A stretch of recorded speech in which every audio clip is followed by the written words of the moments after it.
to occupy the JKIA. Well, the plan as of yesterday online and the reports that we got was that they just wanted to have a peaceful sit-in at the Jomo Kenyatta International Airport just to try and get the attention of the government. They want the president to just do one thing, just listen to their demands. And that is exactly why they're saying they will continue going to the streets to ensure is governed as it is according to the constitution of Kenya. So that is the latest we are getting. The pictures you're seeing right now are from Karatina town in Nyeri County. No protesters in sight, just police officers and smoke that is from a lit tire that I believe was blocking that particular road. And of course, apart from Karatina, what we know so far is what exactly is happening in town. Earlier on, our reporter David Mudoka did mention that there were some goons that had arrived in the CBD at around 12 p.m. thereabout, around 1 p.m. who are trying to loot, but the border operators, that is the licensed border operators operating in the CBD, tried their best to ensure that looting does not take place. Well, David Mudoka did mention that the protesters that were in town, though not in the numbers that we witnessed that Tuesday when they managed to occupy Parliament, were heading towards JKIA using Mombasa Road. And of course, David Mudoka is trying to, just follow those protesters, and we will report to you once we get that particular update.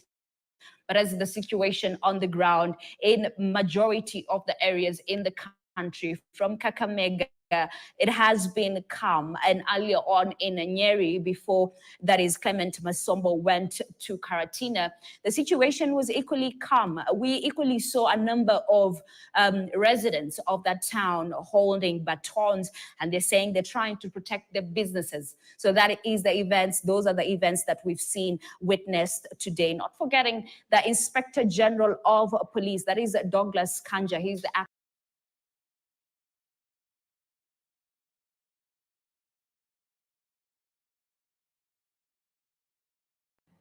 Okay, let's return to our conversation now in studio with my two guests, Caleb, a youth leader from Mathare, and also Gilbert Tanki, minority leader, both expressing their insights and also concerns about these demonstrations and really what Kenyans from their walks of life are looking for. Caleb, let's go back to the point you had mentioned that the people from Mathare in particular and those environs are really demanding for Linda Mama to be returned. What else do they want to see from this particular government?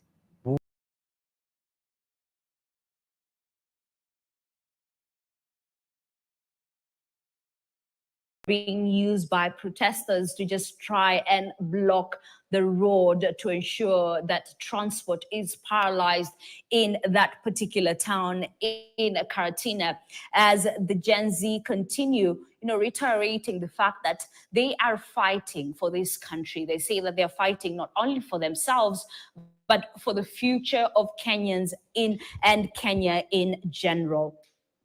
So I want us to just, continue monitoring this situation. We're trying to get our reporters. Earlier on, we heard from Fred Kagonye, who was around Mombasa Road here at the GM roundabout. And what Fred Kagonye was saying is earlier on, we saw some protesters trying to block that road, as it is one of the major roads leading to Jomo Kenyatta International Airport. But the police were able to handle that particular situation. Heavy police deployment has been witnessed across the country, not just in Nairobi. We saw vehicles, that is police vehicles, water cannons come out, being driven in large numbers as an indication that the police officers are ready to battle it out with protesters who are trying to advance to the Jomo Kenyatta International Airport. Not forgetting the standoff that was witnessed around pipeline and is still being witnessed as police officers engage in running battles with the protesters as protesters slowly advance towards Jomo Kenyatta International Airport. Remember, at Pipeline, after that Taj Mahal roundabout, the next you can access that exit, that is the exit, emergency exit to access Jomo Kenyatta International Airport. So the police are trying their best to ensure that the protesters do not move past that point. Remember, earlier on, we saw the protesters advancing all the way from Outer Ring around the Githurai area, where there were stones used to barricade that particular road. And then we saw those police officers who were at the emergency exit just after the barrier, that the access to JKIA, move out in large numbers just to try and, deal with the protesters before they advance. We've seen protesters using stones as a way of retaliating to the tear gas that is being lobbed towards them to disperse. So that is the situation on the ground. Youth continue advancing towards the Jomo Kenyatta International Airport through Outer Ring. There are those protesters that came from the CBD who were converging at the CBD, who are also using Mombasa Road to try and access Jomo Kenyatta International Airport. So those are the reports that we have at this particular moment. Of course, we continue updating our viewers. This is where we come to a close here on Africa Speaks. But of course, my colleague from the business desk will be taking over on a business today, and we continue informing our viewers on exactly what is happening, when it happens, as it happens. Our reporters are on the ground here in Nairobi trying to get the information for you, not only in Nairobi, but equally in regions. Alan Ochanda in Kakamega, Ken Gashuhi in Nakuru, Tobias Chanji in Mombasa, Bramwell Bwire, who is in Kisumu, and not forgetting Clement Masombo, who is in Nyeri County. And of course, he was the one who was giving us updates from Karatina town. I'm Ashley Mazuri. That's all we had for you here on Africa Speaks.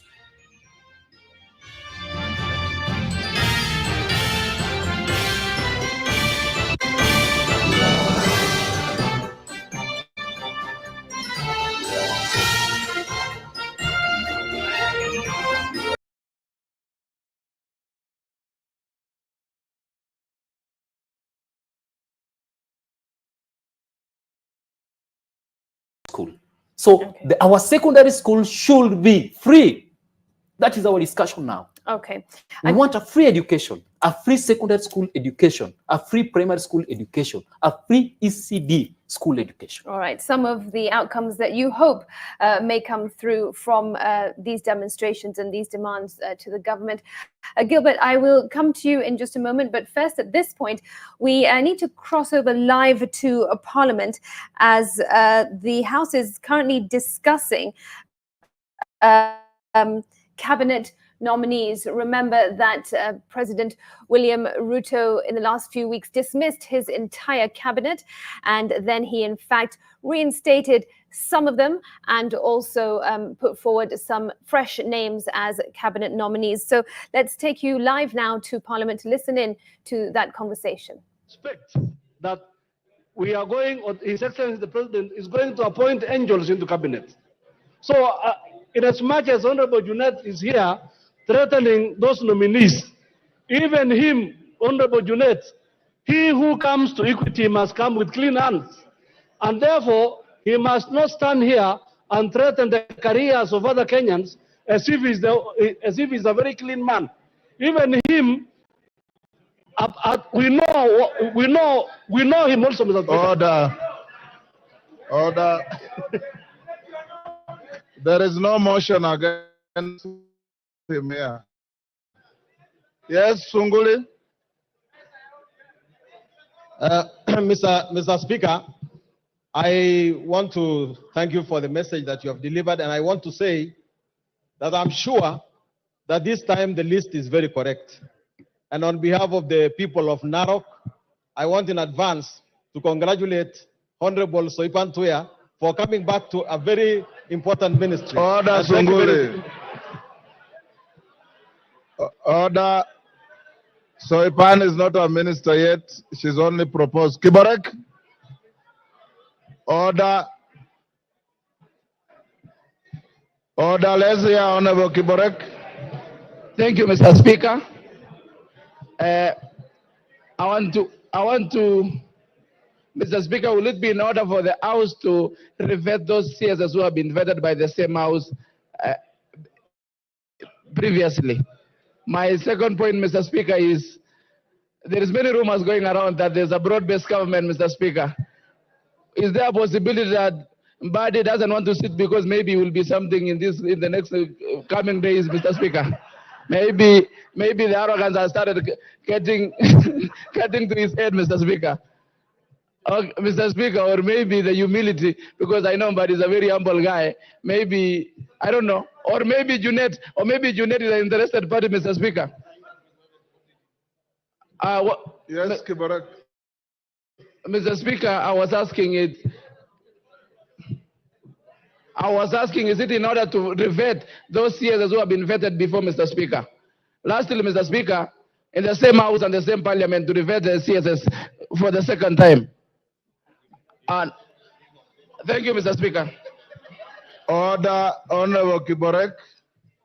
Under the Constitution and the Public Appointments Parliamentary Approval Act, everybody, whether they were in the dismissed cabinet or not, once reappointed, must be vetted by this House. In fact, the Public Appointments Parliamentary Approval Act says the persons to be vetted include those appointed and reappointed. That is the law. So those who have been reappointed, of course, I've read in some public fora whether persons who have been reappointed after dismissal qualify to be so reappointed. Again, the answer is in the affirmative. Unless you have been dismissed for breaching Chapter 6 of the Constitution, unless you have been dismissed for violating the Constitution and being unaccountable in the management of public resources. The dismissal assigned no reasons for the dismissal, and therefore they are eligible for reappointment, and under the Public Appointments Parliamentary Approval Act, you will vet them and vote on their reappointment. Dr. Nyikal. Thank you, Mr. Speaker. Last time you nearly assaulted me on the chair because I didn't give you time to speak. Thank you today. I hope now it mitigates everything. Yes. Mr. Speaker, what we are discussing is so important because it is actually the crux of the matter of what is happening in the country today. The ministers, the cabinet secretaries were dismissed from public pressure because due to public pressure, apparently, clearly, the public, going by what was happening, had actually lost confidence in the government. And when they invaded parliament, this was a loss of confidence on parliament and its credibility. Therefore, Mr. Speaker, the process that is now reversing that must start in the most transparent way, without doubt, absolutely. Mr. Speaker, what the president announced is definitely different from what you have read to us. Mr. Speaker, at that point alone, the public will not really have confidence in what we are doing, unless probably the president came and first of all made the changes. He has the ability to do that. But what the public knows of the people we are going to vet is actually what he announced. Now, what we are going to vet now is totally different. Mr. Speaker, what the people believe, whether they are right or wrong, is important. People act from their belief. And when they were running and attacking at the National Assembly, it is arising from their deep belief that we do not represent their interest, we are not credible to them. Therefore, Mr. Speaker, I find, and you really need to clarify this, why the list you have read to us is different from what the President read. We are starting from a very weak point on that basis alone, Mr. Speaker. We really need to preserve this country, and particularly this House. The challenges are going to be bigger. Leave alone the issue that you dismiss people and then you bring them back. The question is, why did you dismiss them in the first place? But leaving that aside, Mr. Speaker, that credibility is required. We should have the same list, Mr. Speaker. Honorable Dr. Nyikal, as a House of Parliament, we are a House of record. And the record we have is a communication from the Executive Office of the President. And it must be in writing and signed by the President. And it is right here. That is the President's signature, you can see. And that is the communication letter from the Head of Public Service. The President, like anybody else, has the right to change his mind on what he has decided. What is important is the record that comes to this House. And the record that has arrived in this House is what I have read to you. Remember that nobody will become minister, one, until and unless the President has written to Parliament, two, until Parliament has sat in committee and vetted, and three, until the whole House has voted on the report of the vetting committee. That is what is important, Honorable Nyikal.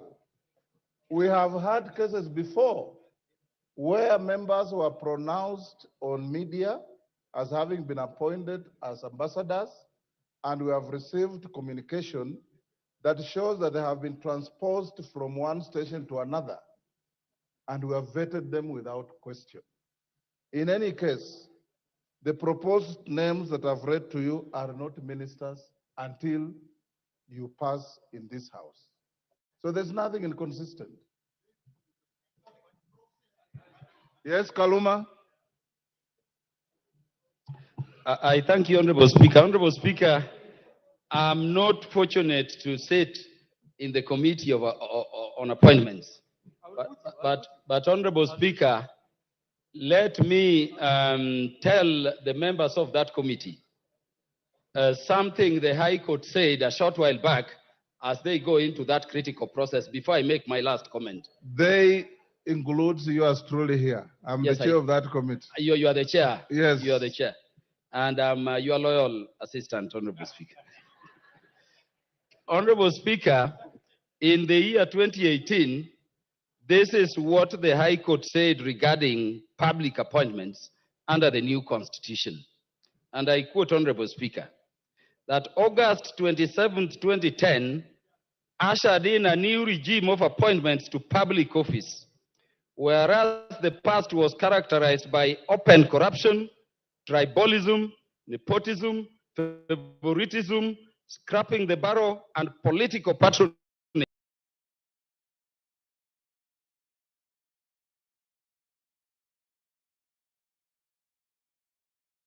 On this side, so those are police officers on that, on the other side, on the other side of Pipeline residential area. This is the first group. There's another group up there. They have been lobbing tear gas to the residential area and to disperse people, which is clearly wrong because there could be children in there. And now they are trying to push the protesters who are hiding in there inside, further inside. But at the end of the day, lobbing tear gas to residential area does not really look good. But so far, so good. This outer ring road remains impassable because the protesters on the other far end of Kware blocked the road. Officers went there, they opened it, they still came back to the road and blocked it. So the officers who are here with their water cannon and in their numbers, They're trying to ensure that the protesters who have gone to the residential area, they don't come back from pipeline. So the other side of further, things remain cool, but they're standing by watching on what happens. Earlier, police officers lobbed tear gas canister to the other side as well. And I saw some parents complain that they have kids in their houses and they don't want canisters or tear gas canisters lobbed into that area. And the police officers kinda took it slow from the other side. So we're waiting to see how things pan out. But so far, so good. There's a tire lit up there by protesters from the other side to ensure that the vehicles which are using the service lane, they cannot use the service lane to come this way into pipeline. So the situation remains tense. So many people stuck within Tajma roundabout because they can't go home. The road is impassable to Outer Ring and even getting into pipeline. They're also afraid of what might happen to them because some of them are coming from work and they meet police officers who are trying to chase protesters away. And that confrontation is what probably they might be avoiding. So far, so good. But right here at pipeline, things remain chaotic. Roads are impassable. Businesses closed down. Losses are being counted here by business people who work around this area. So it's been a war zone since morning. Police officers running up and down and running battles with the protesters. And at the end of the day, nothing is clearly working. But now what has happened lately to this point is that police officers have found themselves in the middle of protesters. From the far end of Tajmo, there are protesters who are advancing this way into Outer Ring Road. Inside pipeline, there are protesters charging from the inside residential areas. On the other side, they're standing watching, standing by against the police officer. They're standing their ground on the other side. The police have stood their ground from this side. So on the other side of Kware, protesters as well are charging from the other side down there up Outer Ring Road. So we don't know how this one is going to pan out, but we are waiting to see what happens. But I've seen residents here use water, pouring tear gas canisters with some water to cool it down. But probably that is a desperate way of trying to stop things from working. But I hope that police officers can really stop from lobbing tear gas to residential areas, or they can go in there if they want to get the protesters one-on-one. But right here at the Outer Ring Road, things remain chaotic. The roads are impassable. Even the cars which are coming, they're forced all the time to make a U-turn and go back and find another way of accessing the Outer Ring Road. And as we can see in that area, we are looking at residential area. It's a residential area where houses, you can see people are in their houses, and also the clothes have been hung even outside. So at the end of the day, when it comes to how the police have been handling this issue, as you've mentioned, it's not right. And according to what you have said, they are lobbing tear gas canisters into the residential areas. And when you look at the schools around that area, what is the situation of the schools around that area? Are there any children who are coming from school, or did any children go to school today as you were maybe engaging with the locals in that area?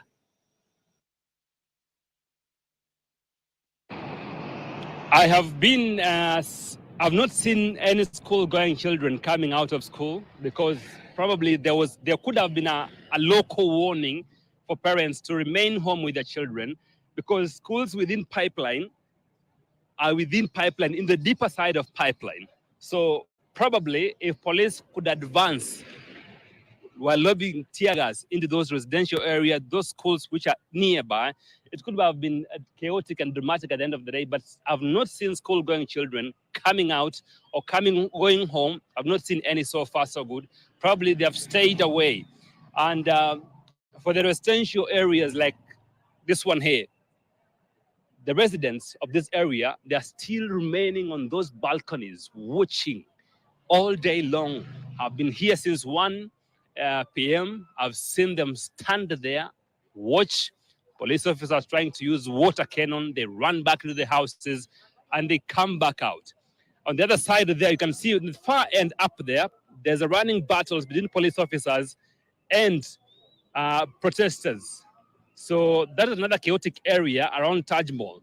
So far, so good. things don't really look good here, and the people who have been working the whole day somewhere else can't get home, and the people who live here can't stay in the house peacefully because of how the tear gas canisters are exploding out here, and that one could be traumatic to the kids or the children around this area. Calvin. Jeff, thank you so much for that update, and we'll be getting back to you to give us more, even as the developments keep on happening.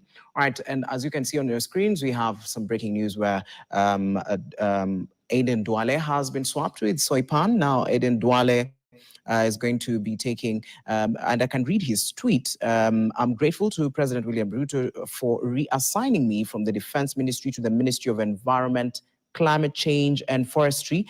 I look forward to serving in my new portfolio and ensuring focus on sustainable environmental management, combating climate change and promoting reforestation and conservation efforts. This is Honorable Aden Duale, who has just written a tweet to President William Ruto thanking him for reassigning him from the Defense Ministry to the Ministry of Environment, Climate Change and Forestry. And this is where Soipan had been allocated before. So we'll be keeping you also updated on that particular story, even as we continue following it up. And right now, we're just going to continue where Prime Cabinet Secretary Musalia Mudavadi has revealed that withdrawing the finance bill for 2024-2025 will lead to a 344 billion shilling revenue shortfall. To address this fiscal gap, the government will implement significant budget cuts alongside targeted new measures. The National Treasury will also reduce the development budget by 138 billion shillings, cuts including 8 billion from the National Government Constituencies Development Fund and 1 billion from Parliament, 800 shillings from the judiciary.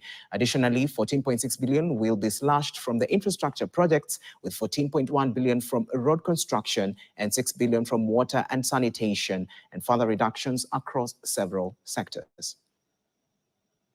The proposed realignment covers quite a number of areas, but let me just flag. As indicated earlier, the withdrawal of the 2024 finance bill forced the government to forego an estimated revenue amount of 344.3 billion. The government will nonetheless continue the implementation of the revenue-raising measures contained in the Finance Act of 2023. So the 2024 is out of the way, so we are working on the basis of the 2023 Finance Act. To ensure that expenditures contained in the financial year 2024-25 Appropriations Act are aligned to the revised fiscal framework, we propose the following measures. 1, expenditure rationalization. 2, adjustment of the projected revenue and borrowing. And 3, to implement policy measures to contain wastage. The rationalization of the budget, Mr. Chairman, calls for the following. The National Treasury proposes to rationalize tax revenue, that is for JKIA funded, Government of Kenya funded expenditures, allocations in the recurrent and development budget for ministries and departments and agencies, including allocations to the constitutional commissions, independent offices, Parliament, the judiciary, and shareable allocation to county governments as provided in Table 1 in your document. So basically, Mr. Chairman, I'm affirming your position that everybody is taking a haircut. There's no exception whatsoever. Now, the professions of construction project management and construction management, interior design and landscape architecture have rejected the National Building Code 2024 and demand that the government immediately withdraws it. Now, according to the associations, they have suffered profound discrimination in the Built Environment Fund by the government. Now, they have also urged the president to recall the National Building Code 2024 to allow for its inclusivity amendment, calling for protection of rights of the professionals in the construction industry. These professionals have been subjected to embarrassing perpetual debates as to their legitimacy and position in the construction sector. Government designed these professions through public universities, accredited them through Commission of University Education, invited students to pursue them, and through taxpayers' money have been funding the trainings for decades now. Despite being the architects of these professions, the government is refreshingly at the forefront in their discrimination. The only reason we are hearing for this exclusion is purported lack of regulation. Concerning that, we have these fundamental questions. Who accredited the course in these universities? Government. Who is to regulate them? Government. Who is doing the building code? Government. Have these professionals refused to be regulated? No. The same government that's citing lack of regulation is the same one that is with the responsibility to regulate. How then can it disenfranchise professions on its failure? We reject.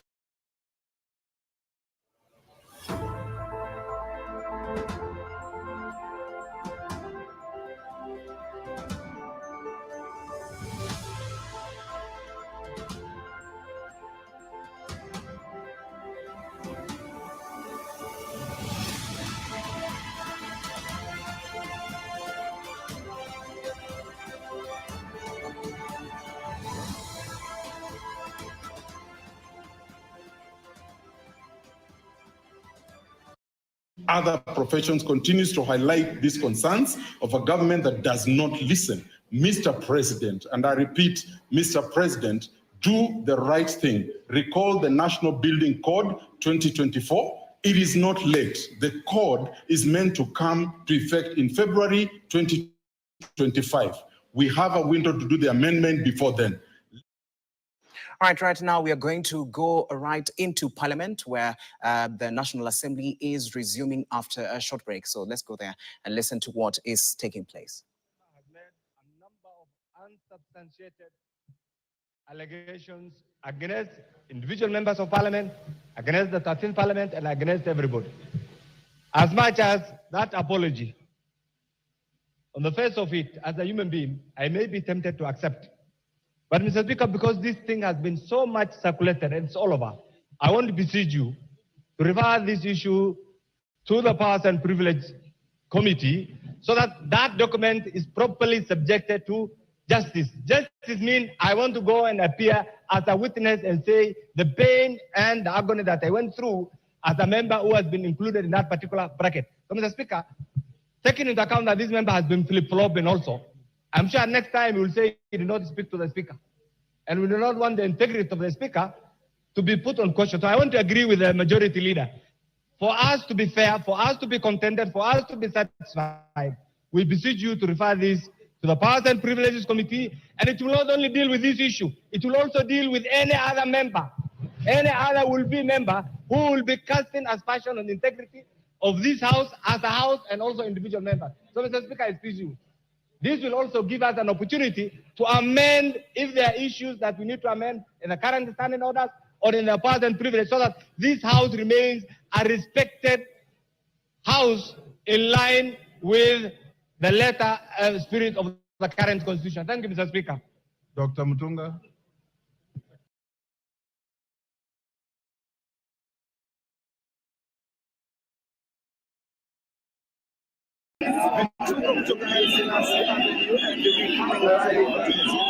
Today being on the 23rd of July 2024, and the time is 13:39.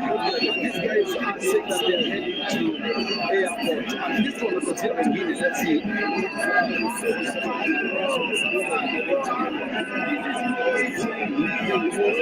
Yes, for those of you who are asking the number, hiyo namba ni ya kutuma kitu kidogo, ndio tunakopa hiyo kitu kidogo, unanunua bundles kwa ile inatumika kustream, kwa sababu some of you are calling that number, some of you are 2024.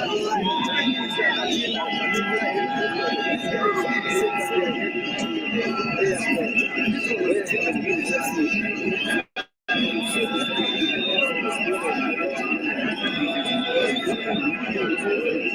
for those of you who are asking the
So it's always good to be positive and to appreciate each other and to love each other, to respect everyone in that comment section. So guys, where are you watching from? Let's see what the police are doing here. They're just watching because there's a physical, they're not throwing stones today, that's for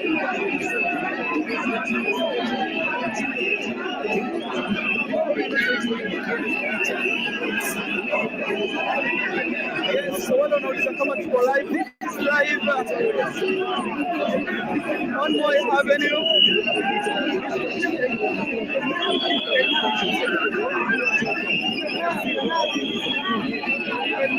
And they are now entering Kimathi Street.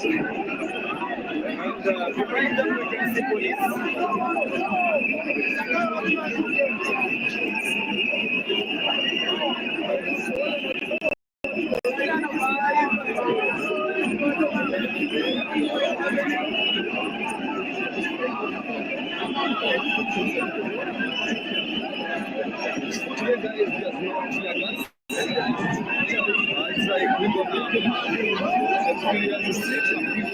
Here we have police. We're just patrolling. They're not doing anything.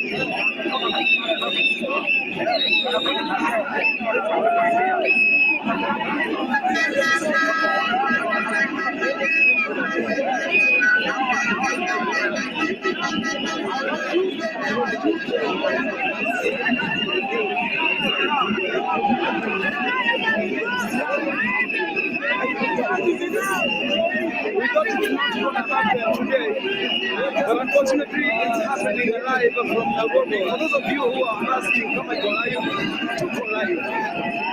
This is outside NG-CDF. It's outside NG-CDF.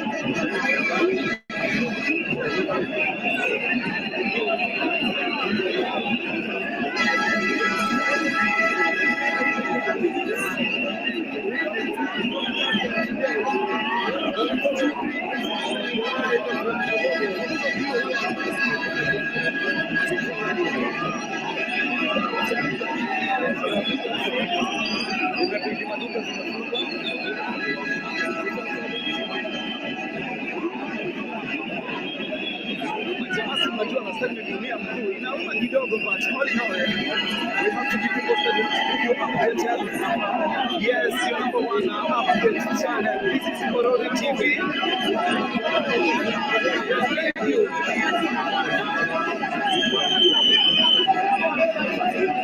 Let me see what's happening here.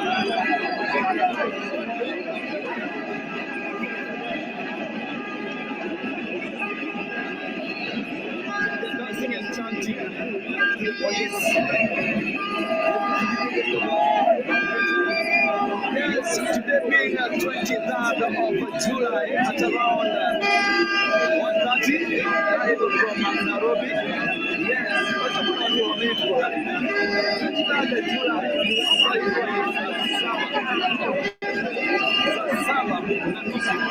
yes, we're coming live. Yes, definitely. For those of you who are not doubting, we are Joshua and Joshua. Those of you who are doubting, this is today live. Yes. So guys, continue subscribing to this channel. I'm taking you through Nairobi city so that you can see what is happening. I understand that earlier on in the time that we told you guys that nothing was happening in Nairobi. That is going to happen. So, becoming live, this is happening live from those of you who are doubting. This is from Nairobi. And pretty much this is outside the nation. Some minutes to 2 p.m. Oh yes.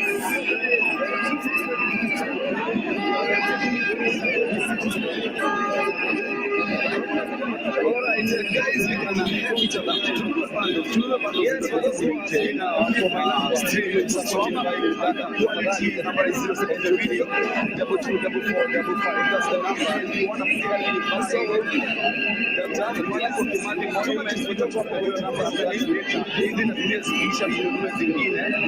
Like, we have to stop it live, guys. So, kindly, guys, continue supporting, continue writing. Yes, I understand. Remember, we're not fighting it against each other. It's against each other, doubting Thomas, guys. And so, it's always good to be positive and to appreciate each other and to love each other, to respect everyone in that for your number. So, guys, wherever you want it from, let's see what the police have to do.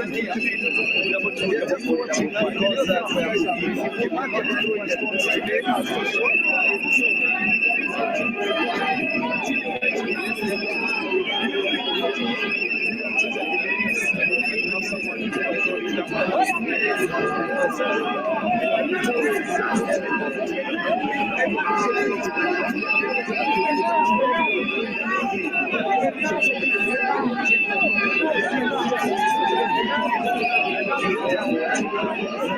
Next time, you guys are moving to Parliament.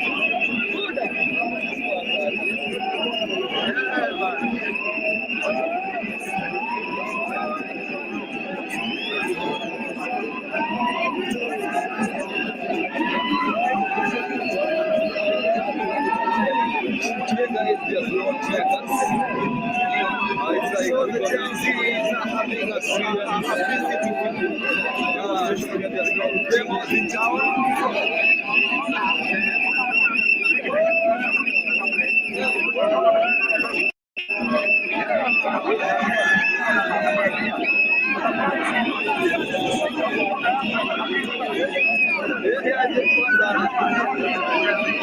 They're trying to press monuments.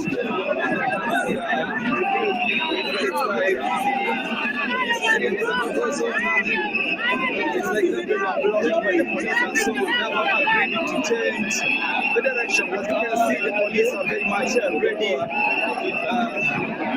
But it's like even the protesters are not here to have a time with the police. They are here with their own mission, that is to protect the protesters. That's why they have changed the direction. Earlier on, they were heading to Parliament, but now, after the fact that these police here, they have decided to change the direction. So, to change the direction, you can see the police are very much they are here chanting airport.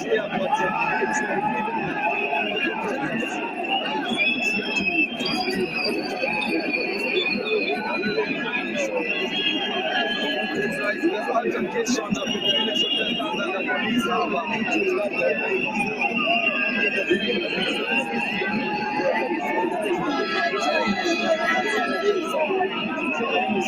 and so take it time from now. It's going to be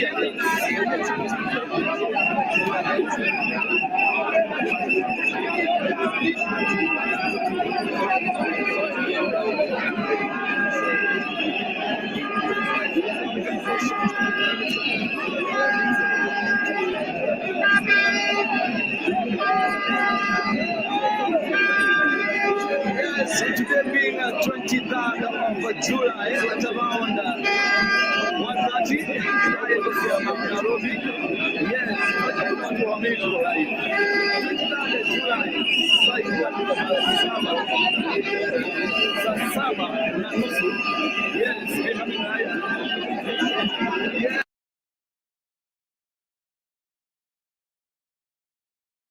Yes, definitely. For those of you who are not doubting that we are alive, guys. We are alive. For those of you who are doubting, we are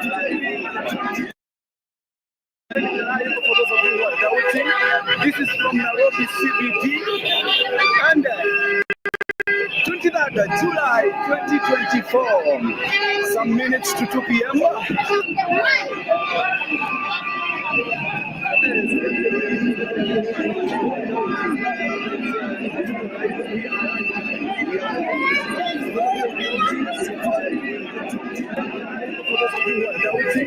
This is from Nairobi CBD, and 23rd July 2024. Some minutes to 2 p.m.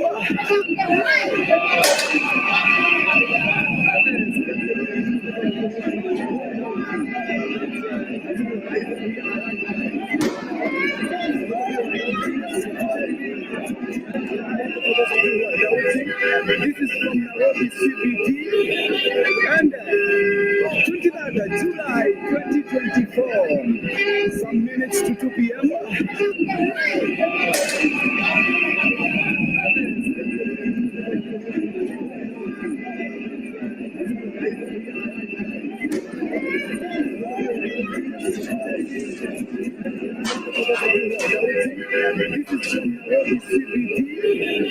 And 23rd July 2024. Some minutes to 2 p.m.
At least I've seen someone with a passport. Yeah. Guys, good job, too. And I'm trying my level best. Last week, nilishutiwa mguu, but I'm good. I'm here to keep you posted. Oh, yeah. Hey. Yeah. At least I've seen someone with a passport.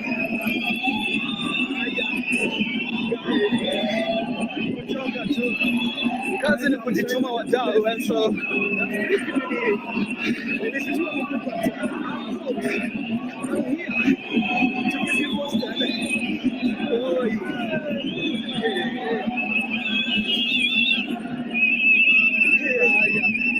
vijana wachoki kukimbia.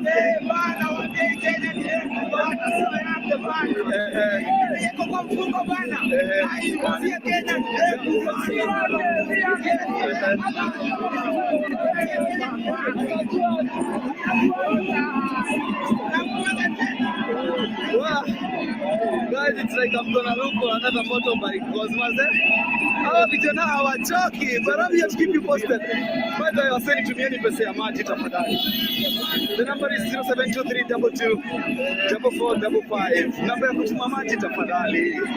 Msiwe wachoyo, msiwe hivyo. 21,000. Maji nataka ni 100 guys. Yes, ya maji. 0723224455. Leo si namba ya kupiga simu tafadhali. Yes. Nimeacha waseni tumieni pesa ya maji. Kidogo tunaendelea hivi tunanunua bundles. I haven't been buying bundles. To maintain a stable stream. Na sasa polisi wameintercept. Na sasa tear gas zimeanza nirusha. Returning officers of oversight sasa. This is around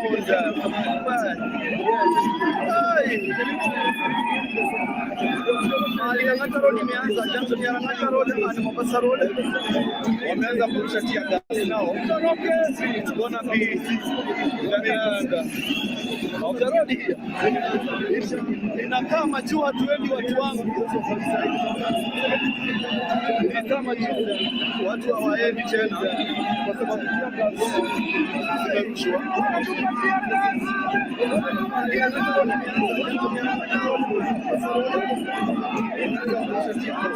Na sasa Debbie kwa mahali nilikuwa na mawe kwa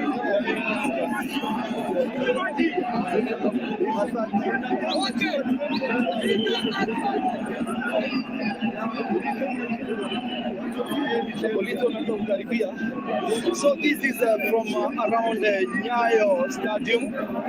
Wameanza kurushiwa mawe na vijana wao wameamua kuingia Nyayo Stadium. Sasa polisi wameimes lori ya kuosha watu, ndio hiyo. Lori ya kuosha watu ndio hiyo. So wote tuone ndio hiki kilori kimekuja. Sasa nimeficha hapa. Guys, ni kubaya. Hey. Guys, ni kubaya. Ndio hiyo. Sasa polisi wameimes lori ya kuosha watu.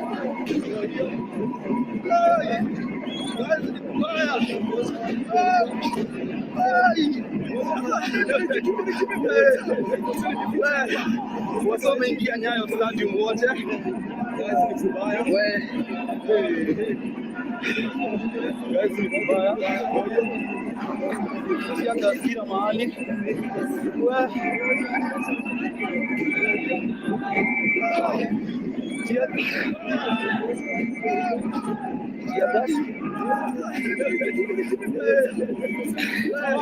Jerry guys, ni mask.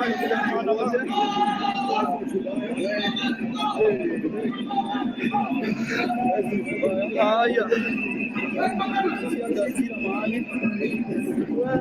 Sani pepo na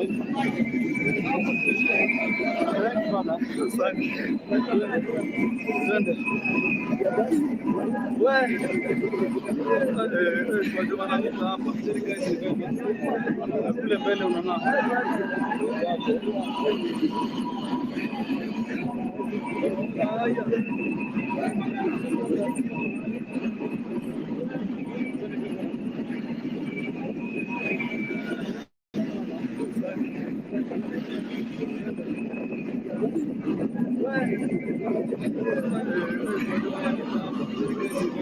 Tia gas, at least hapo kulia.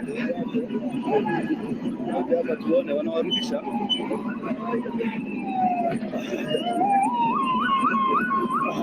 Yeah. Wameteka wako, angalia huko tunaenda. Sawa.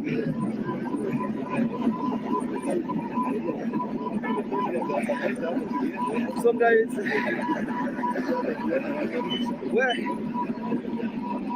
watu wangu leo nimekunywa katia gas. I thought leo hatukunywa tia gas, but this is happening at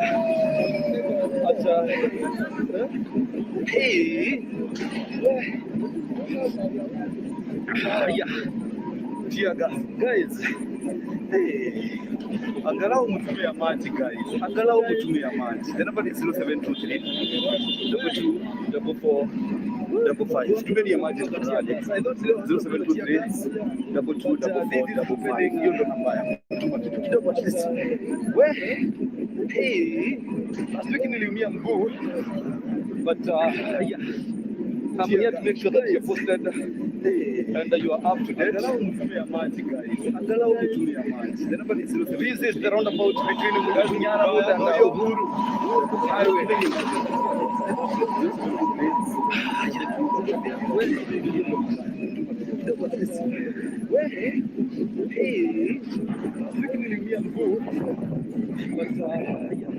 Yeah, I'm going back. I'm getting closer. This is the roundabout between Nairobi and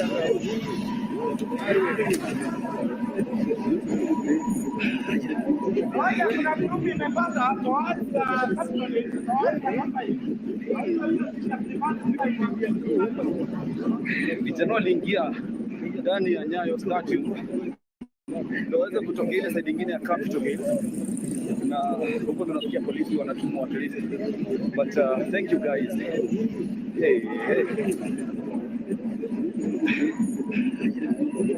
The number is 0723 2255 0723 224455. Vijana waliingia.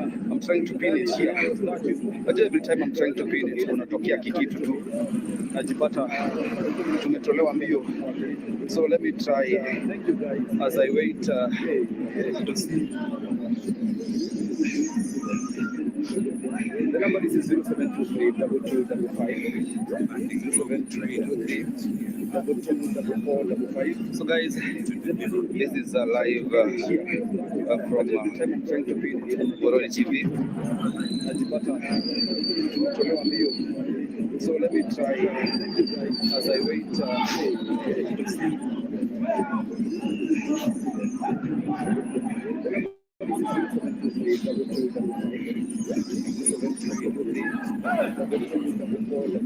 So guys, this is live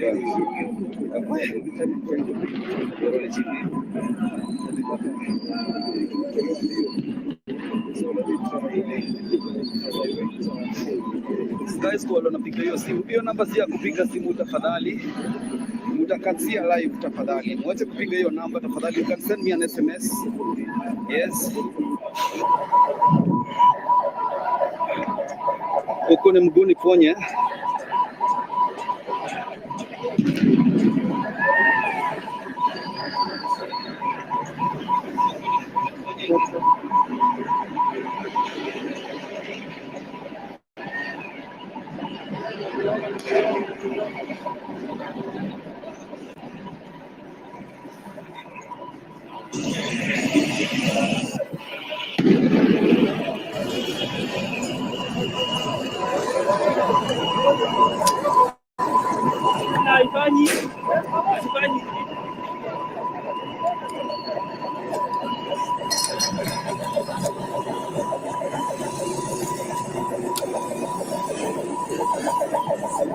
Yes, and I've managed to pin the number.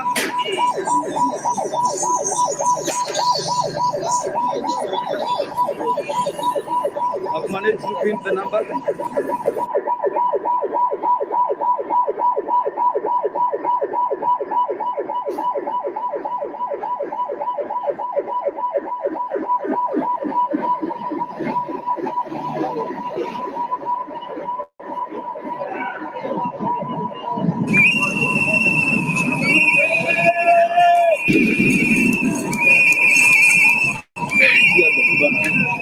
Guys, this is the junction between Uhuru Highway and Bunyara Road.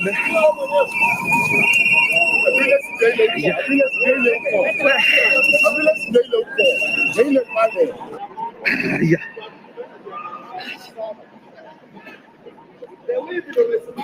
Hey. Haya. Sasa nitaenda pande gani? Haya.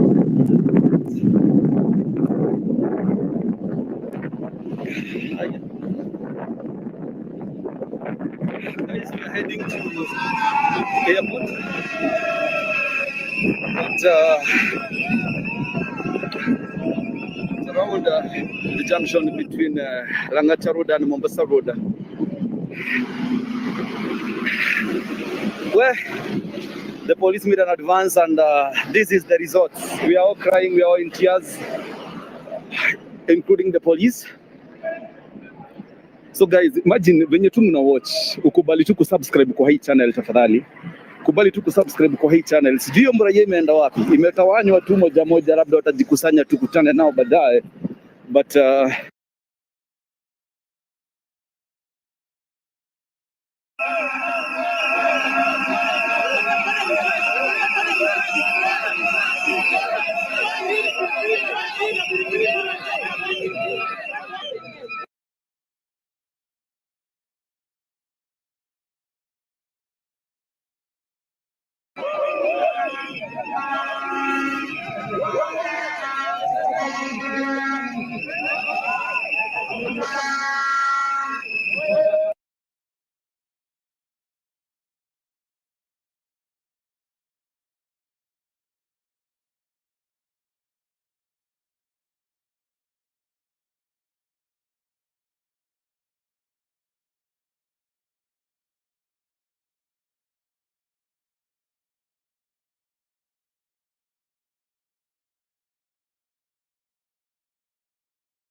tulisema kama ni mbaya. Sasa wanaona wameanza kusimamisha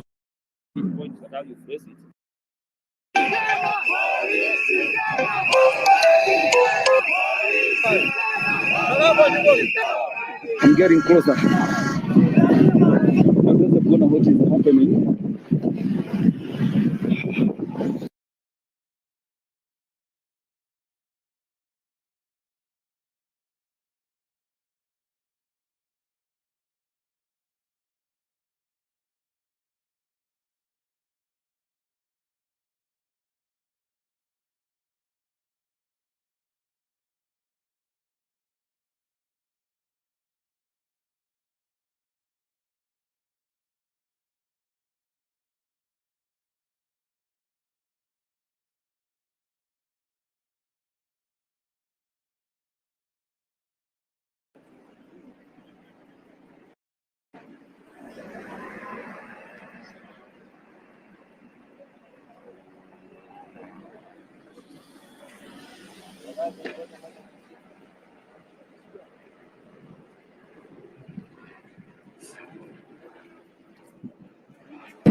Award-winning shot ni huyo sasa.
Unaenda ukianza kukuja hapo na unaenda enda nyuma, usorotana nyuma mbele. Ukienda huko mbele ndio utafiwa zaidi. Kuna zile karatasi huko nyuma.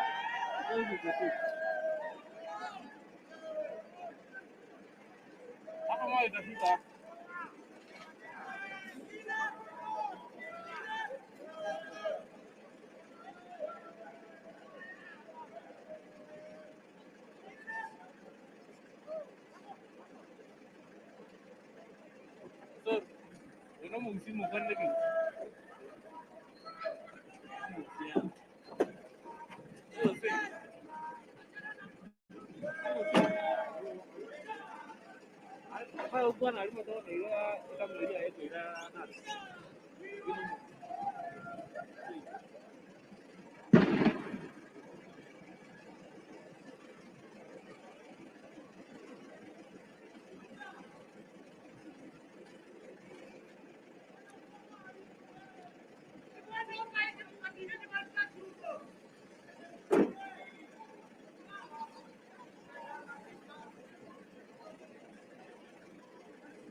This is Nairobi CBD. This is the third world. This is the Moi Avenue.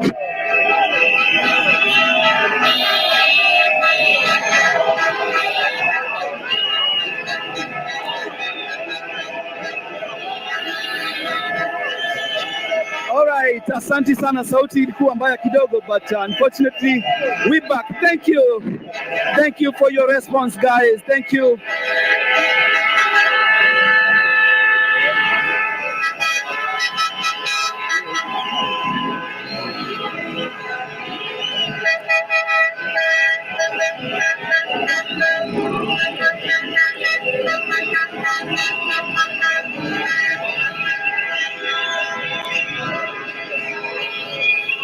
All right.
Yeah, 21,000. Imagine hata kama ni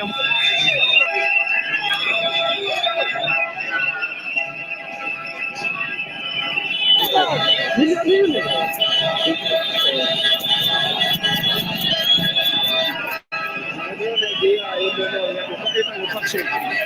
that's right.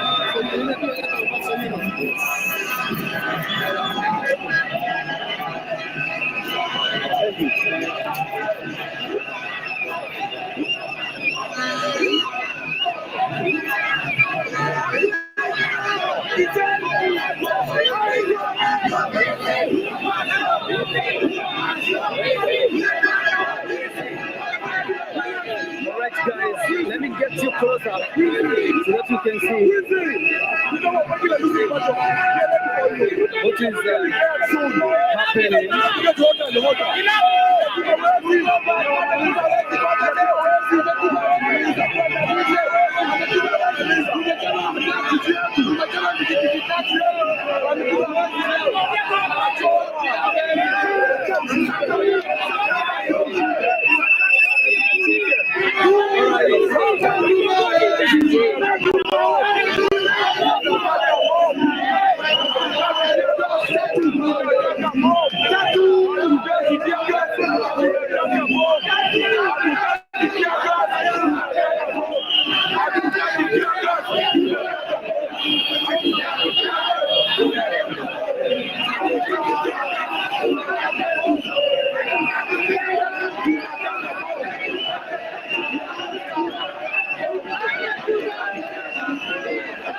This is live on my avenue.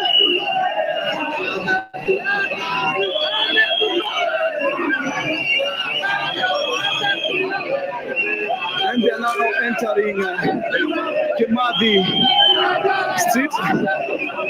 And behind them we can see police.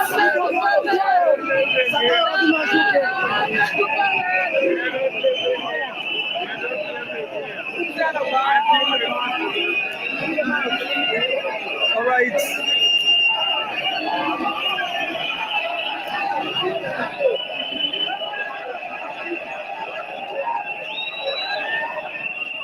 Guys, mniambie sauti iko namna gani? Mniambie sauti iko namna gani? There we have police.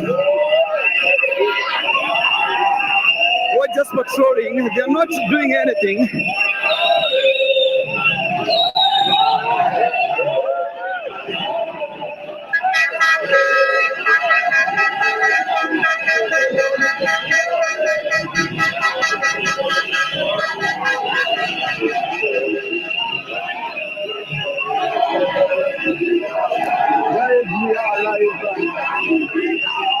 We thought it's not gonna happen today, but unfortunately it's happening live from Nairobi. For those of you who are asking, come and go live, to go live. This is outside NTV. This is outside NTV.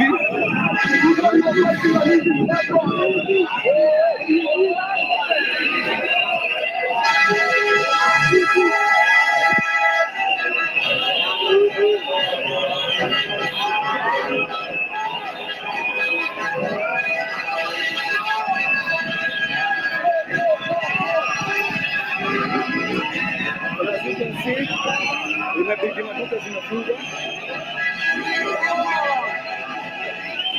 this is Nairobi CBD. That is Moi Avenue.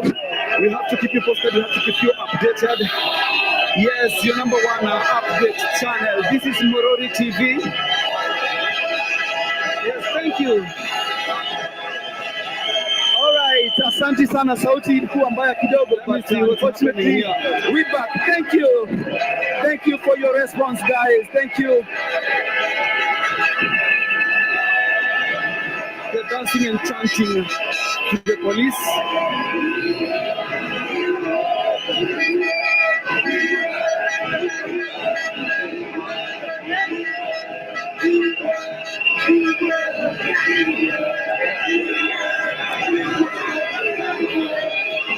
All right.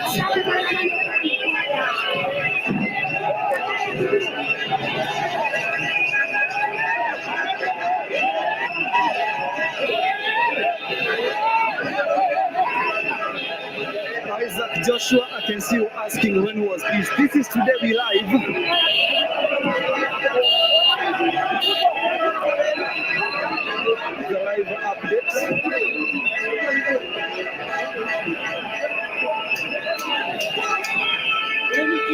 Yeni aje kabisa.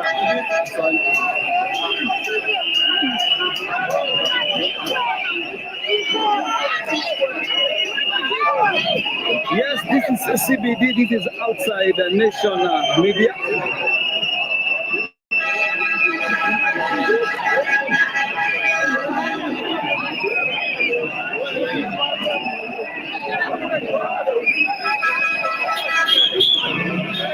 Yes, for those who are asking for my number, maybe to support in buying with data, the number is 0723 224455. That's the number. If you want to help me buy data, tuma kitu kidogo hapo kwa hiyo number so that later hizi natumia zikiisha tununue zingine. Ndio live yetu tustoke live guys. So kindly guys continue supporting, continue writing encouraging words. Remember we are not fighting against each other. It's we against the government, and so it's always good to be positive and to appreciate each other and to love each other and to respect everyone in that comment section. So guys, where are you watching from? Let's see what the police are doing here. They're just watching because these guys are peaceful. They're not throwing stones today as usual.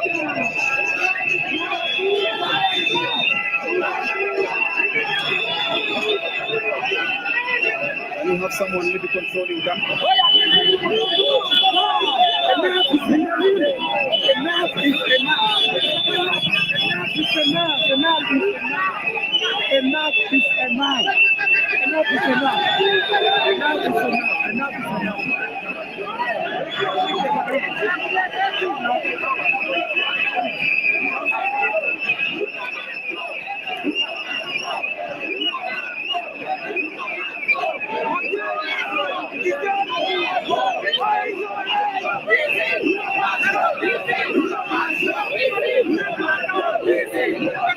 Today, guys, there's no tear gas. It's like we're gonna experience a peaceful demonstration where there's no looting.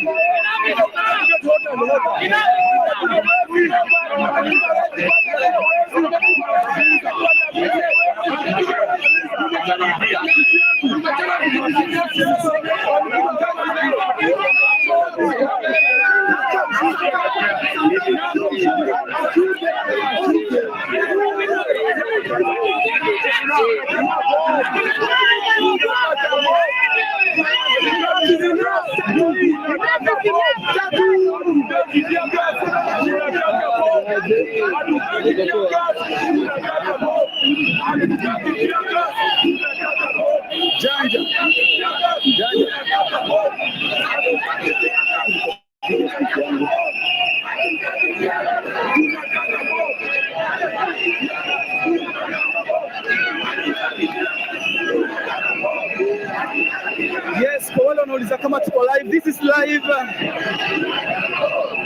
on my avenue.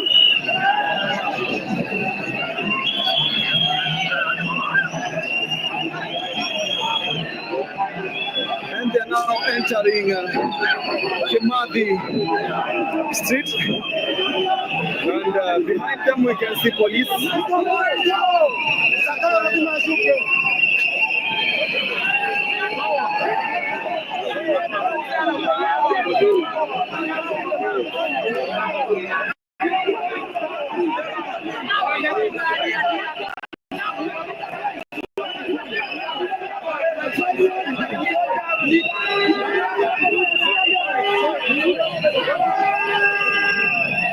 And there we have police. We're just patrolling. They are not doing anything. Yes, today being 23rd of July at around 1:30, live from Nairobi. Yes, watu kuna watu wa minute for live. 23rd of July, saa ikiwa ni saa saba na nusu. Yes, we're coming live. Yes, it's not going to happen today, but unfortunately it's happening live from Nairobi. For those of you who are asking, come on, you are doubting, we are live. Yes, this is outside NTV. So guys, continue subscribing to this channel as I'm taking you through Nairobi city so that you can see what is happening. I understand that earlier on we had gone live and we told you guys that nothing was happening in Nairobi. We didn't know that this is going to happen. So we're coming live. This is happening live for those of you who are doubting. This is from Nairobi CBD and 23rd July 2024. Some minutes to 2 p.m. Oh yes, imebidi maduka zimefungwa.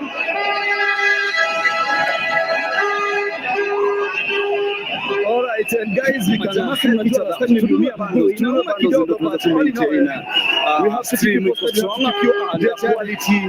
Yes, the video one update channel. This is Morori TV. So, yes, thank you.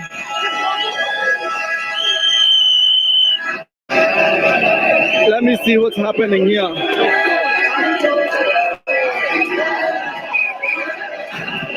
To the Parliamentary Kimadi Monument, what is happening? They're dancing and chanting to the police.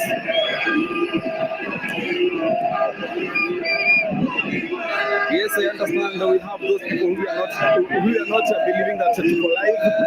They're doubting Thomas, guys. Thank you. Tuma chile kidogo kwa nao takani cheni, but tukikombine ni mingi kwa hiyo namba. Tukikombine ni mingi tunanunua bundles. The number is 0723 224455. Hiyo si namba ya kupiga. Kimadi yako tu pale ya kupigia.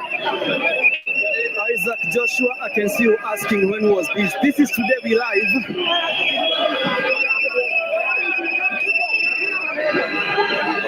The live updates.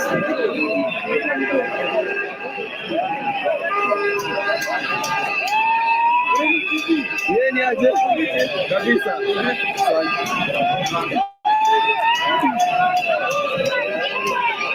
And it's like guys are moving towards yes, Parliament. This is CBD, this is outside the nation media.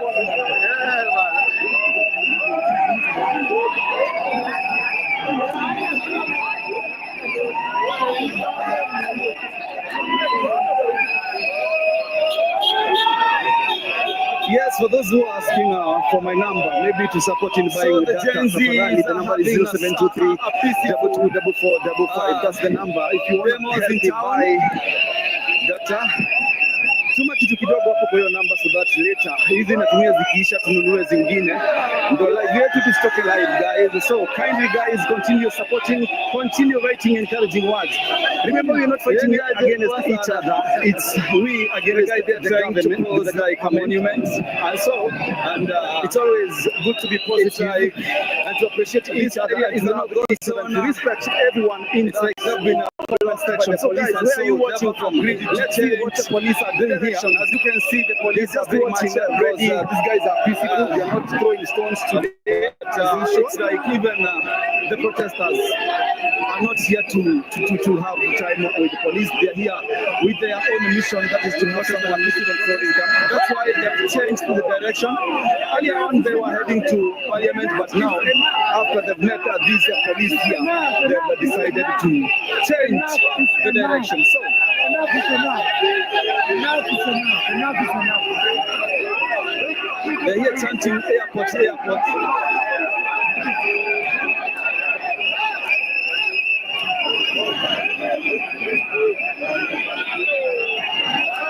And it's like the altercation between the protesters and the police have started.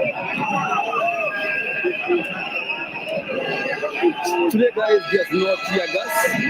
It's like we're gonna, and so anytime from now, it's gonna be a demonstration where there's no routine.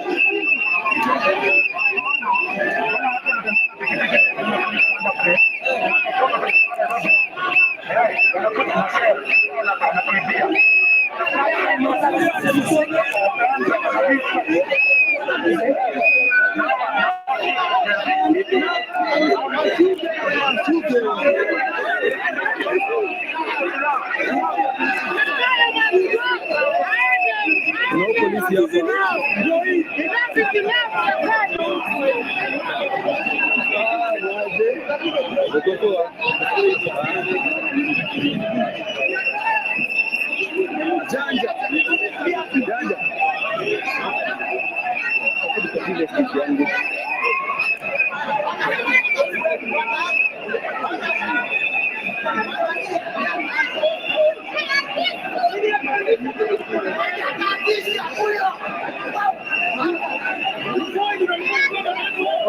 Let me try to pin the number for you.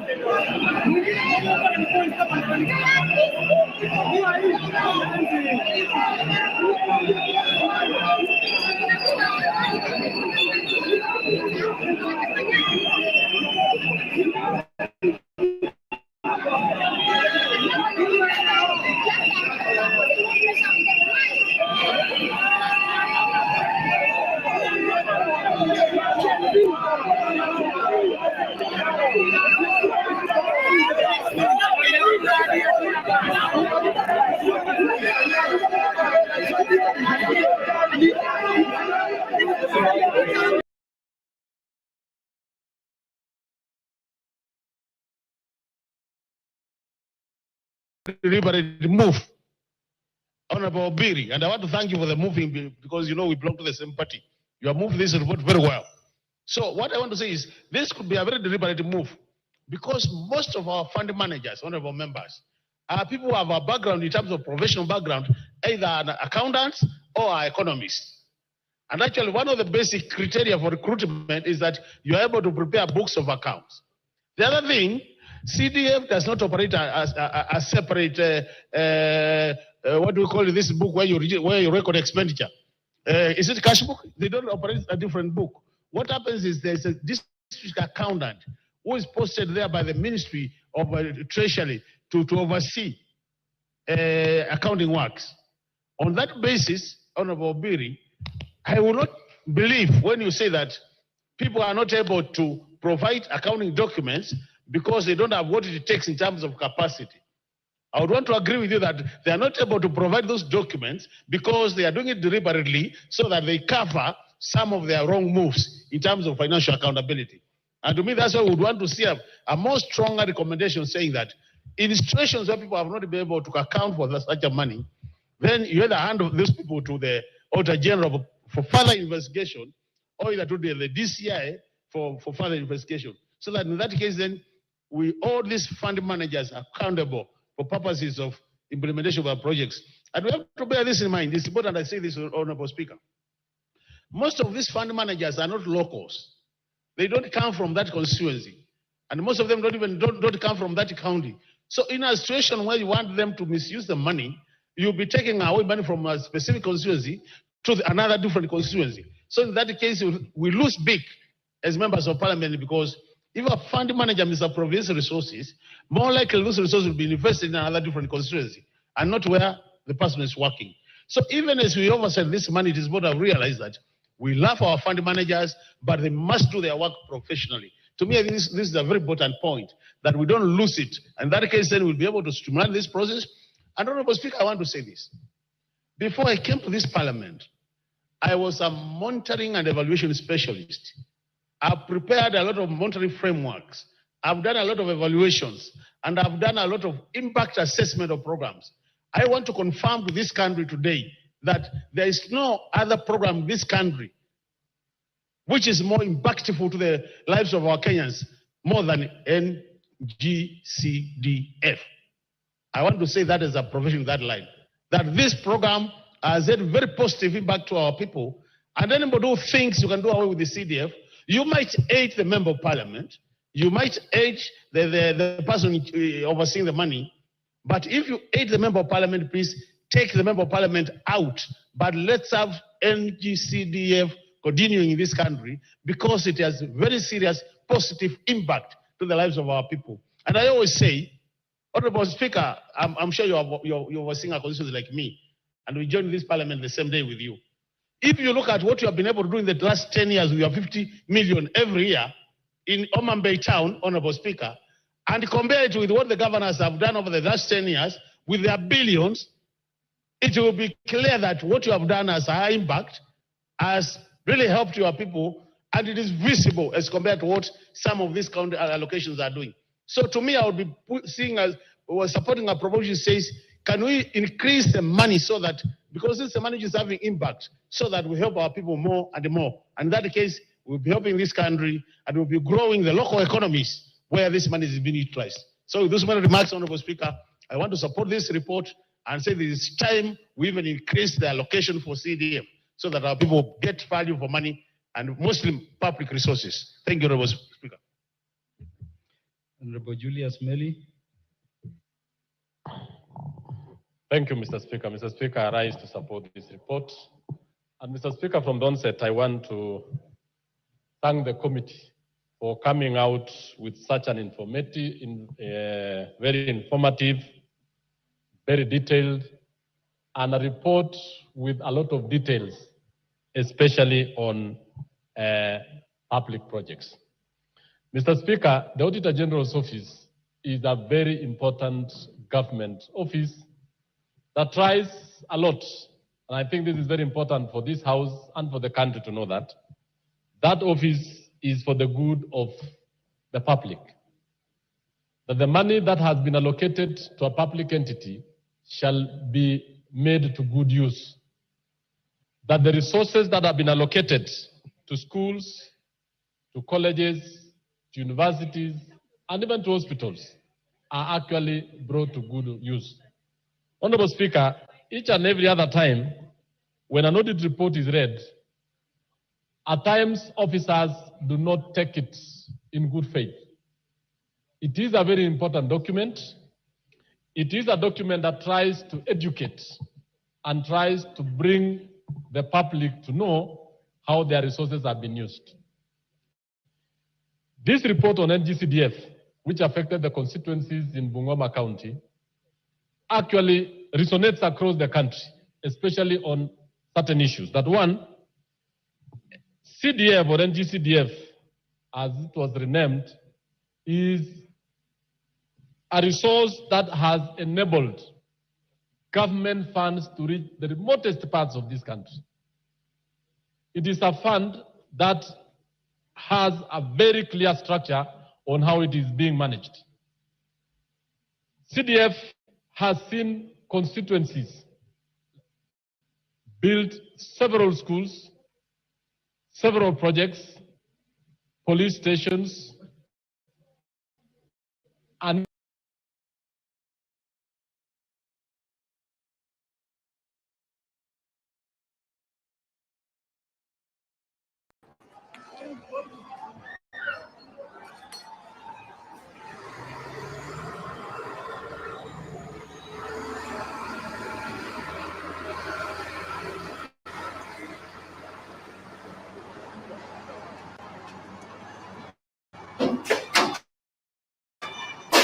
Yo corrido. Kuja hapa.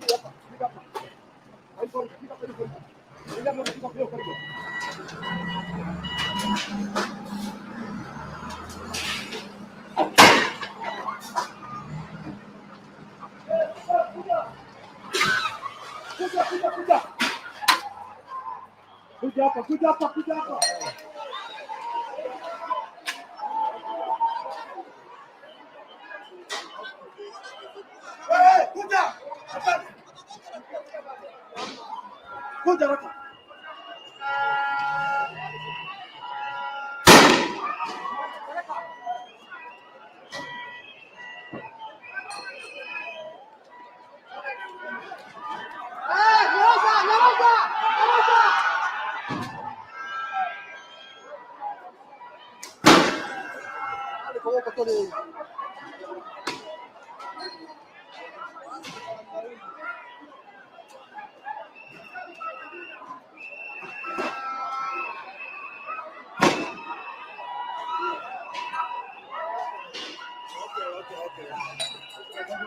Okay, unatupiga hapo.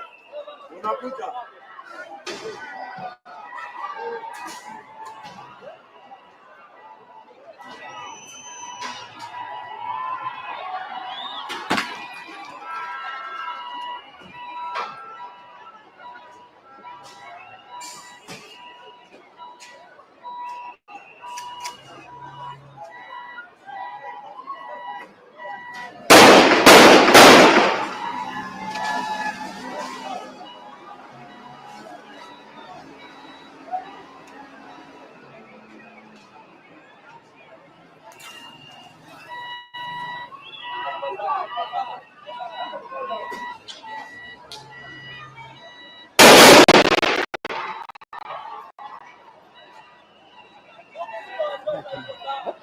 Hili ni kazi na hiyo. Wewe ndio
Kwa hata tumetokea mboka tunadai kuingia.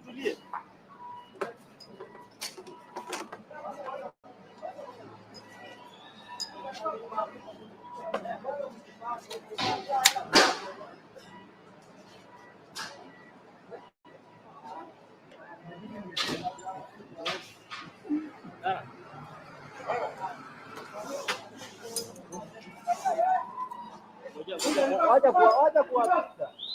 Mkienda hivyo. Wana watapotea kawaida.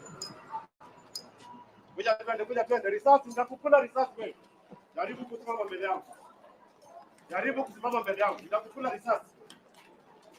Wewe nitakukula risasi wewe.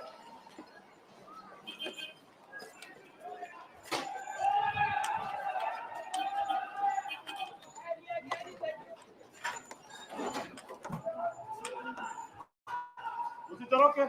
Angalia nyuma, sawa? Lonja unaangalia nyuma, sawa?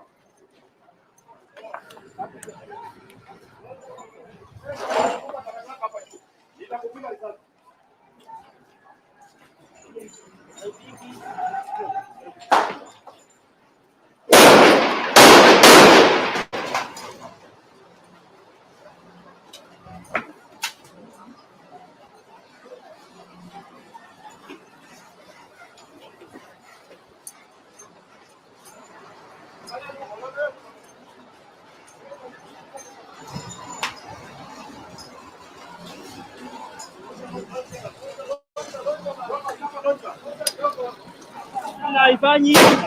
Haifanyi hizi vitu.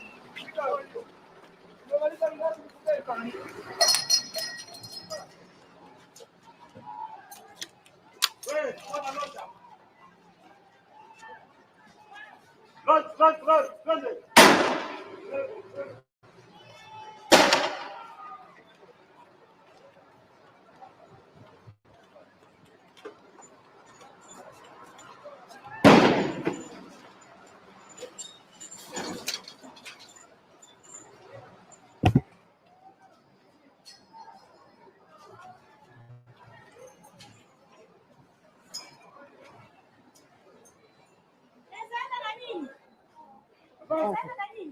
Twende. Chukua. Wewe uko na miaka gani? Shuka jina lako.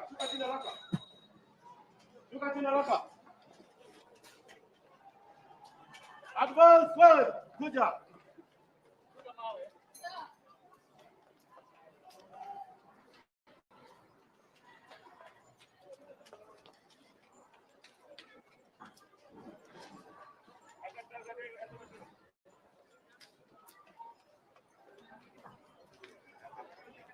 Wapi mtu ya bunduki? Hapa? Wewe uko na shida gani? Kimbia haraka enda nyumbani. Piga.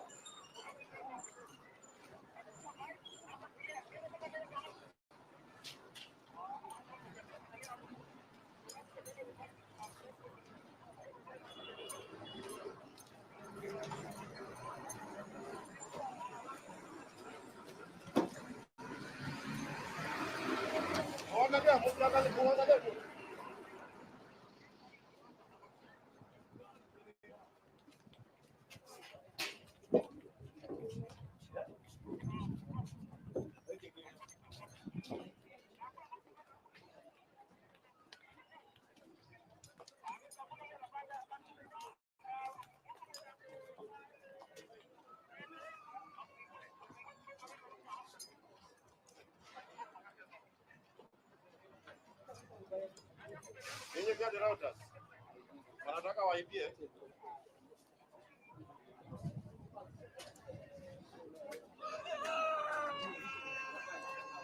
Wewe, uko biashara gani hapa? Wewe.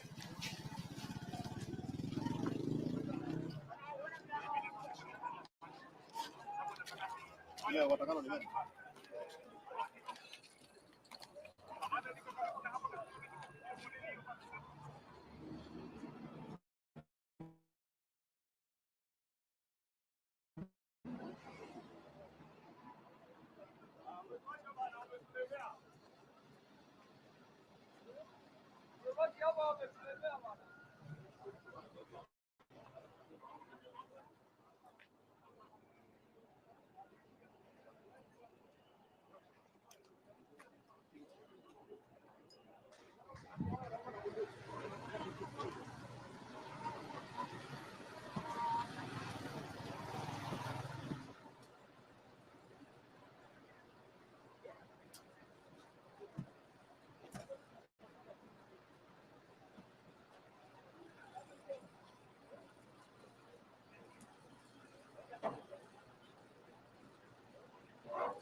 Amepiga juu. Piga kadhaa. Ndio hapa. Niko pipeline napata hizo.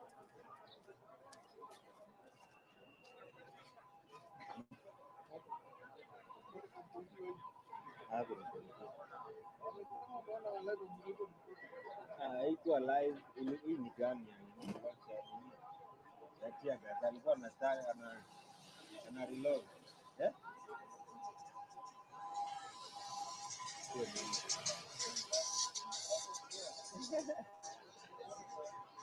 Acha tuingie huko ndani bwana, ndio connection wewe unasema nini?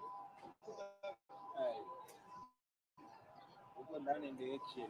Jamaa. Premium.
Nenda Wira.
Sienda muangalie.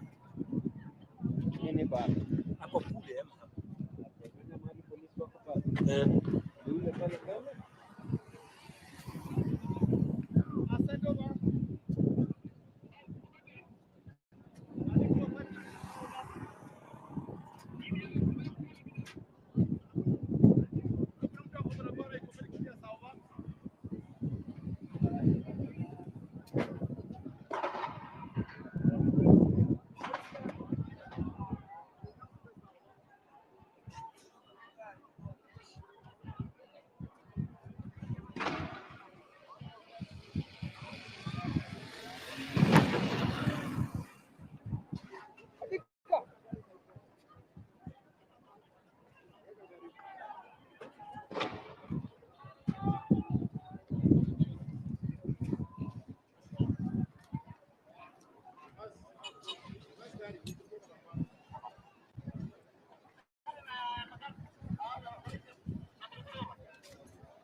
Which we used to do to help our children, to facilitate them to play games. But now, since that money was involved by Honorable Speaker, there's a very big problem in the counties or in the sub-counties or constituencies, Honorable Speaker. Because these people, their work is to steal money. Honorable Speaker, there's a big impact. And the monies that we get, the money that can be accounted for, the money that has a structure, Honorable Speaker, is the money for NG-CDF. It has a positive impact. Everywhere when you go, you will see a school, you will see administration, either a DO's office or chief's office, and they are permanent structures, Honorable Speaker, that when you go there, you will also be happy that indeed the money for CDF is working. Honorable Speaker, the work of the MP is just only to oversight. We don't have any role, either that you are the chairman of something. No. Honorable Speaker, our work is to oversight. For a very long time, Honorable Speaker, I think the Senate has lost track because their work is to oversight the money for the county government.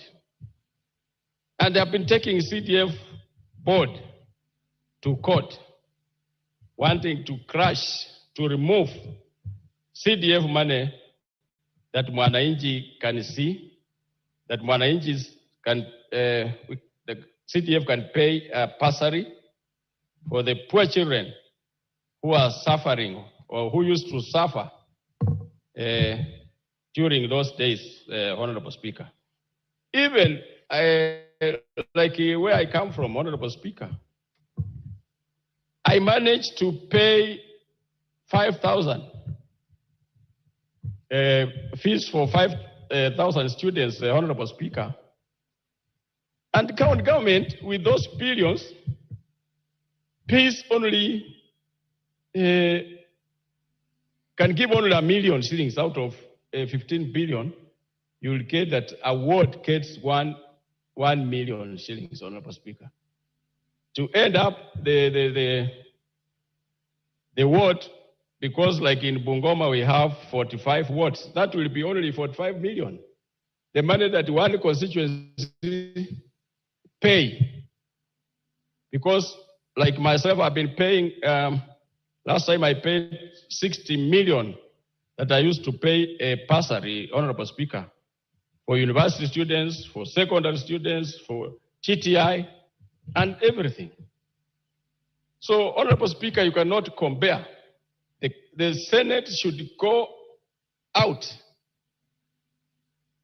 to check and see, to oversight the money that go to the county government.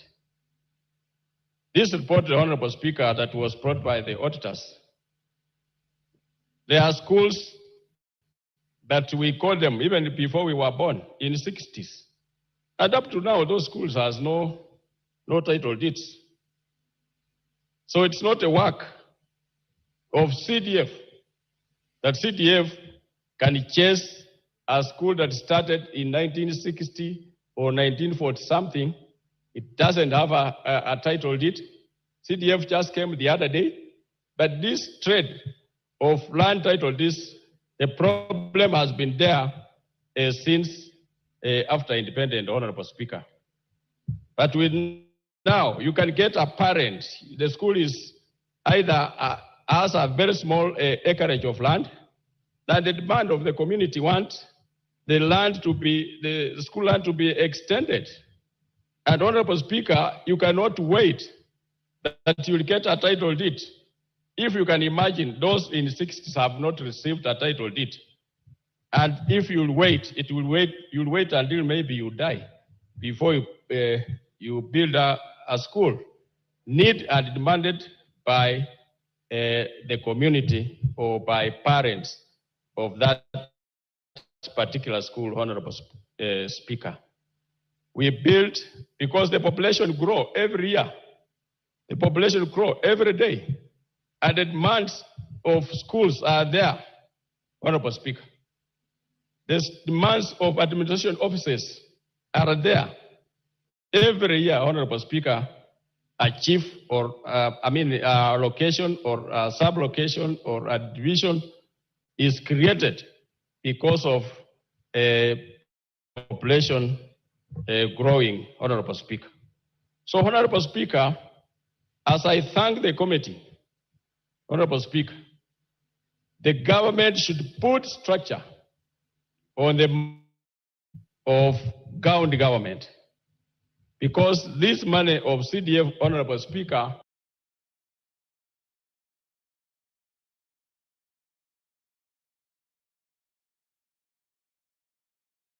has a structure in place, and you cannot take any money. Mr. Speaker, even if you want to build a school,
lowest strata of the society.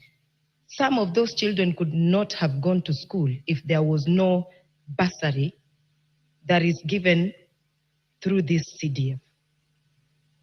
At the moment in Kenya, we either sink or swim by not or by inciting. Many things are happening and people are not even sensitive enough to the situation at the moment. Because I have been reading in WhatsApp pages about CDF and people who are talking about this CDF, some of them didn't need it. Most of them are just in these good towns. They don't even understand. Let them leave those people who have benefited to give evidence, to give the right case study that actually CDF has put a roof on a child's head because some of these children were learning under a tree. I recently visited also Marsabit and I was shocked. Some of the things that people take advantage of, some Kenyans do not have. This CDF, if you look into it properly, knowing my country very well where there is tribalism, there is no regional balance, CDF has enabled even that community that no one could have thought of, that community that people even almost forgot that they belong to Kenya. Through their member of parliament, they are represented. So it will actually cut off people who wish that if I am the one in the seat, I will ignore those who didn't vote for me. But with CDF, it is upon the member of parliament that you have sent to represent you, to bring down to everybody. And CDF actually gives priority to projects that Wananchi themselves at the grassroots level have decided that they want to be implemented. So I would rather look into the gaps that are there to see how to make it more palatable to everybody, from grandmothers who are taking care of orphans who actually benefit because their grandchildren are in school. Let us add more to CDF kitty so all children in Kenya, regardless of their ethnicity, of their background, regardless, all children in Kenya can benefit. Thank you, Mr. Speaker. Catherine Omanyo, the Honorable Peter Masara.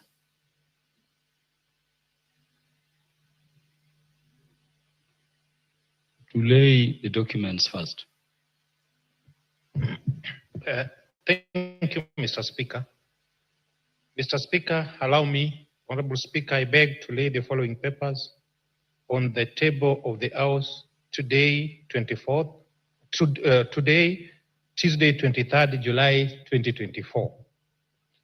Report of the Budget and Appropriation Committee on its consideration of the first supplementary estimate for financial year 2024-2025 and the compendium of departmental committee reports on their consideration of the supplementary estimates.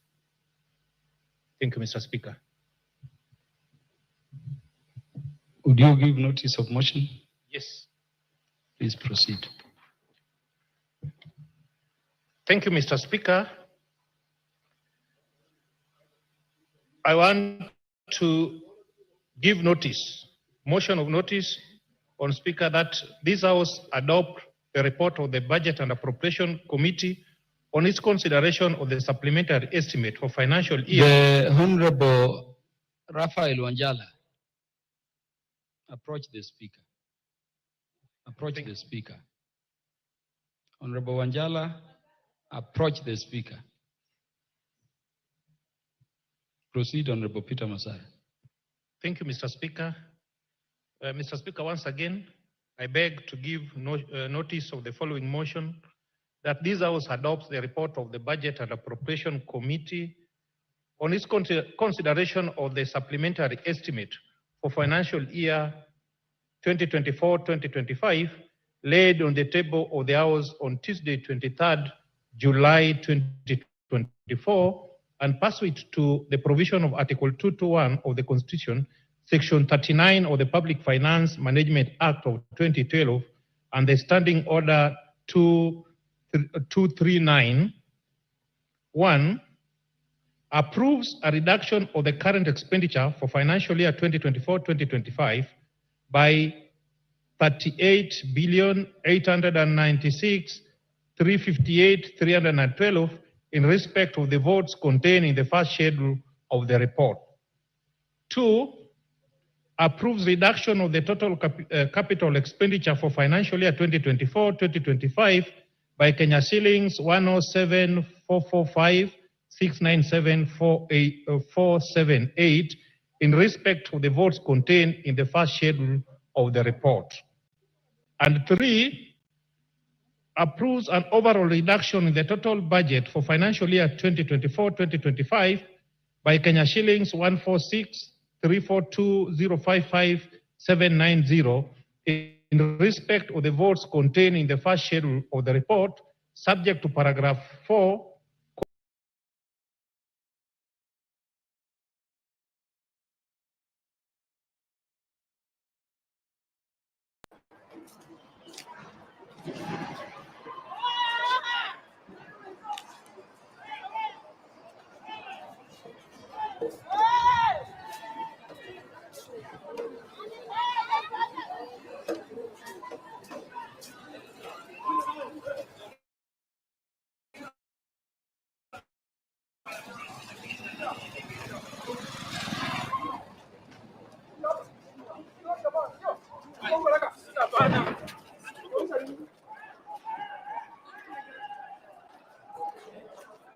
Iko kubwa sana. Hata nimeangalia.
Nianze kuwaibia. Maduka.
Bado kesho ni hivyo hivyo. Kesho na kesho kutwa, kesho mkondo bado ni hivyo hivyo. Kesho tuko, kesho kutwa, kesho Kila siku tuko hapa. Pende msipende, kila siku tuko hapa. Kila siku saa, kilalo tuwekesha tuko hapa.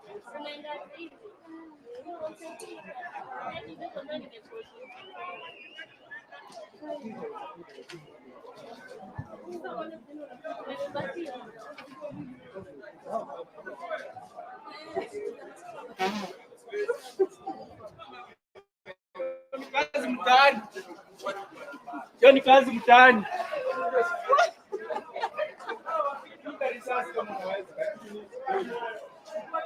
Hiyo ni kazi mtaani.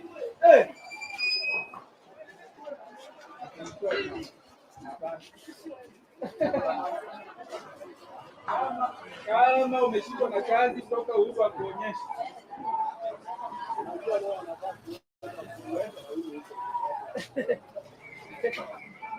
Wachana mimi wewe.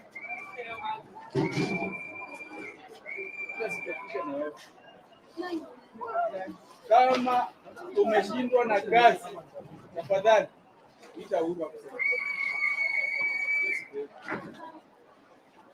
Wewe machane, osha tuko hapa.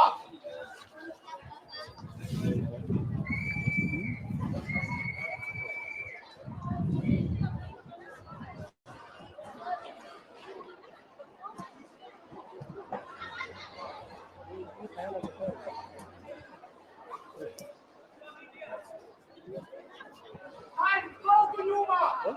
Nenda huko. Huko. Huko. Hapa sasa hapa. Hapa. Hapa.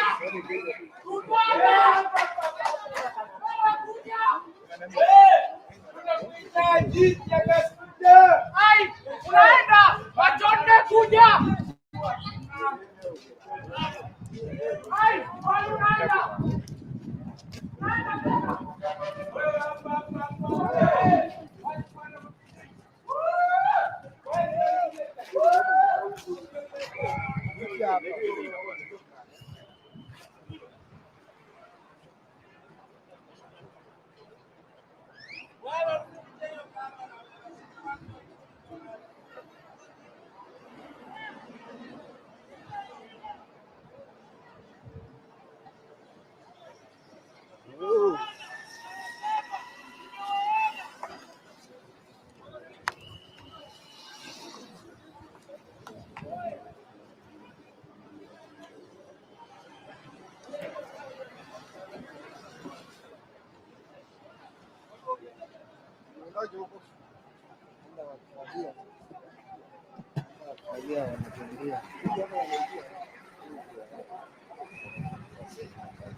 Ile ni watu wa kuchaji wewe.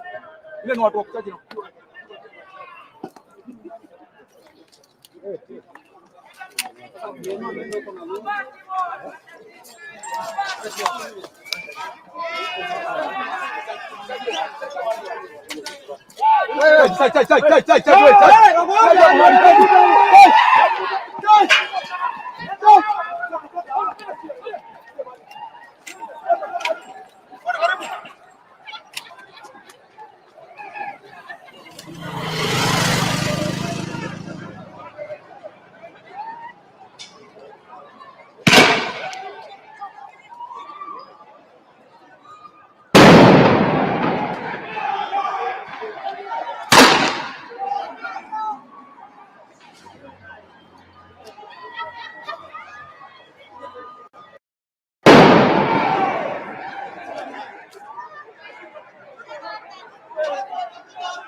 Nairobi tu ndani bro.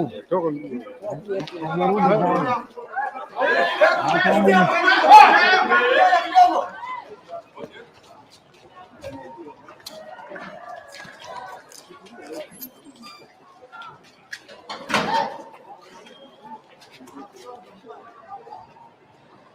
Wewe unafanya nini na pikipiki hapa?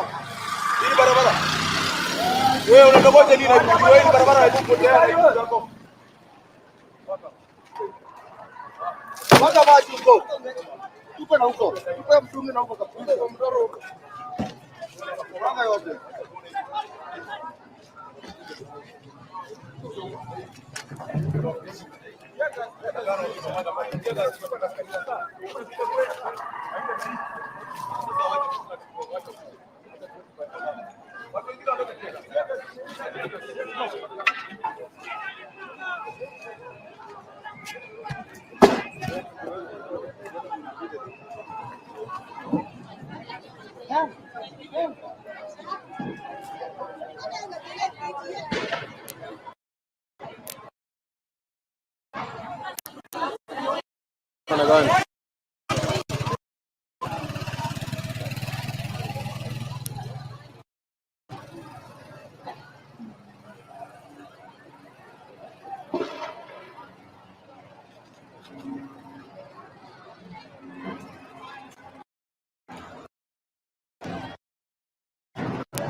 Unasikia mtu ulizi maswali.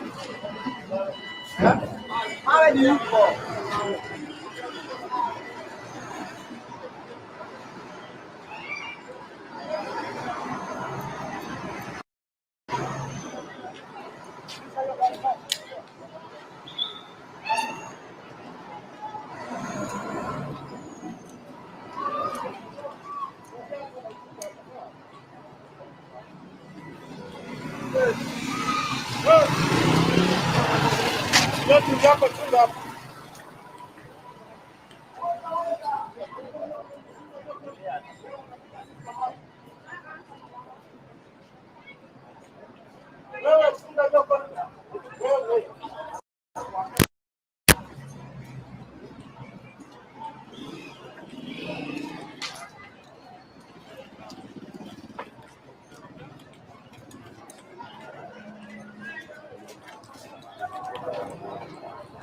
Tuende na hao mapa askari.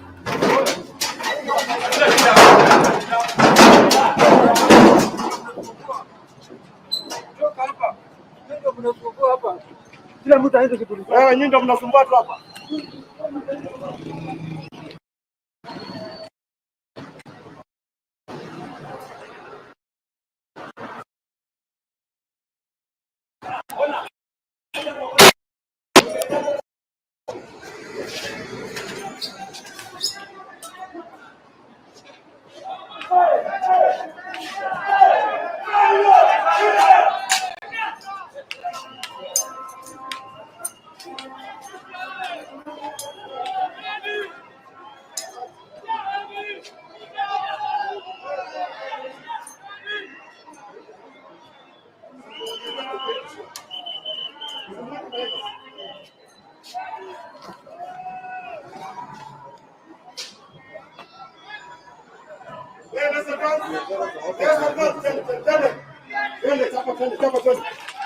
Chapa twende.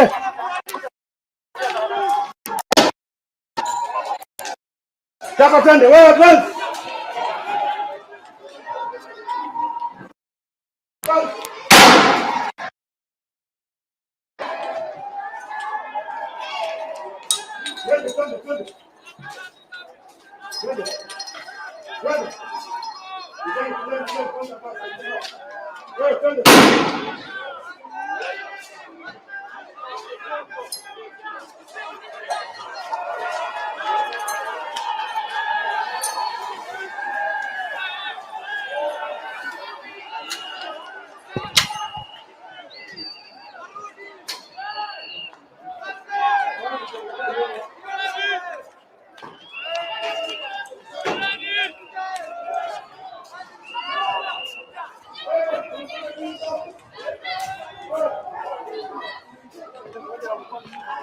Ndio mnafungia watu hapa.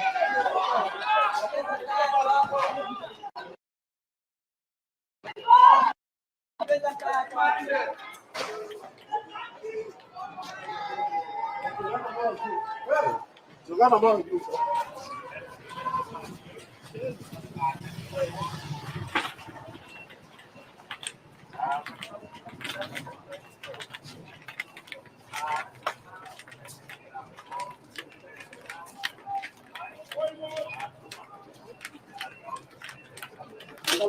Unaangalia nyuma wewe.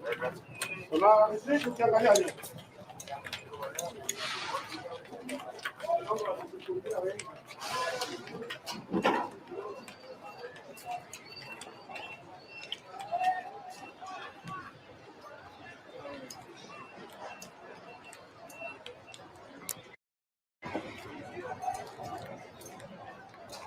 Nataka kuchomana ndani huko.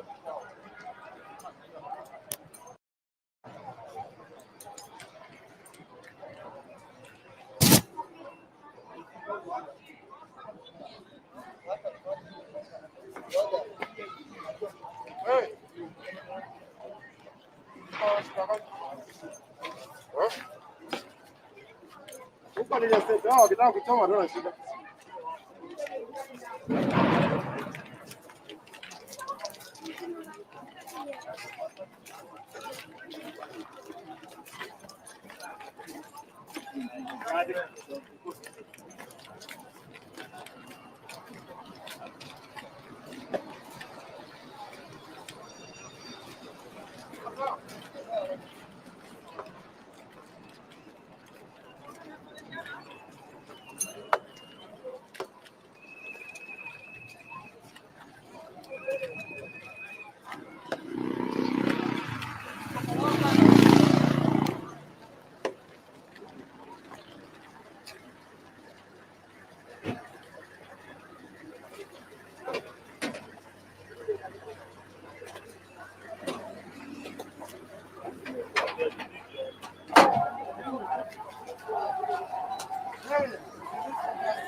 Lose focus. Lose focus.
Kam nyuma, kuja nyuma.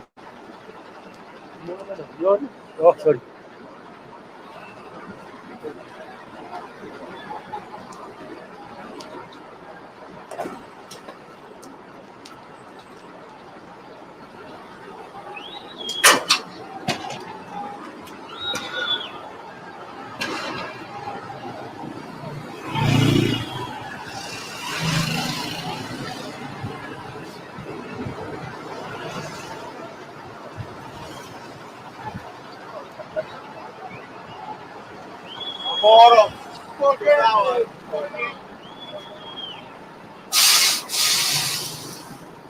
Ingia na hii.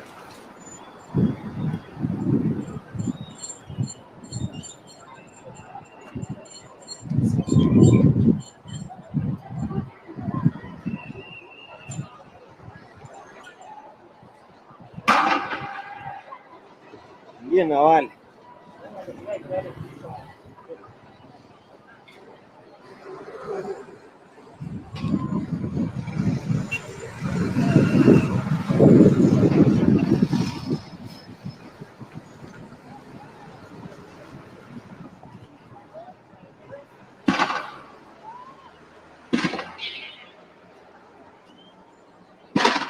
Sikia hii.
Hapa karibu.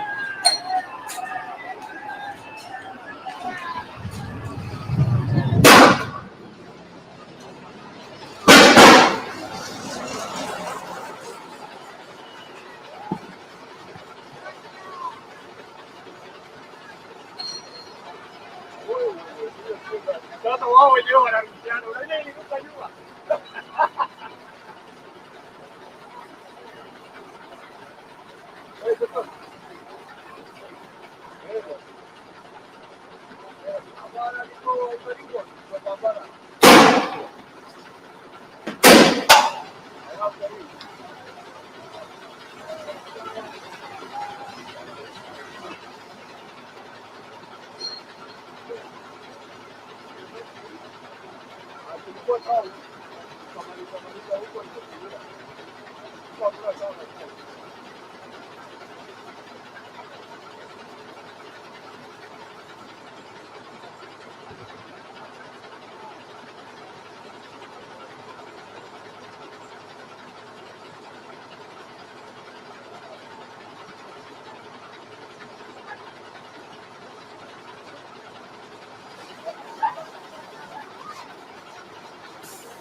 Sorry.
Twende.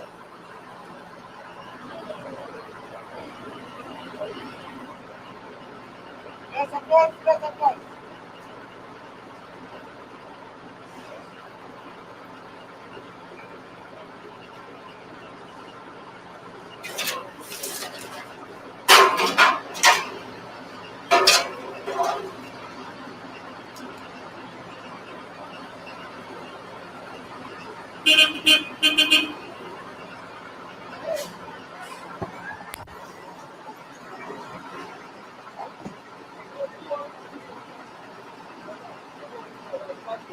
Where? Ndio wale watu ngoja wakuje wale wako kwa nini? Watu ngoja wakuje. Tulie hii watu kabisa. Ngoja hapa. Ukae rido sawa? Ukae rido. Atema, ukiacha hapa ya twende. Let's advance. Muko na launcher. Twende.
Yo corrido.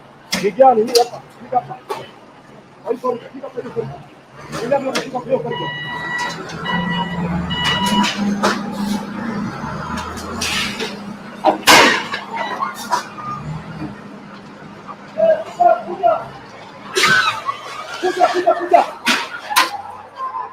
Kuja hapa. Kuja hapa.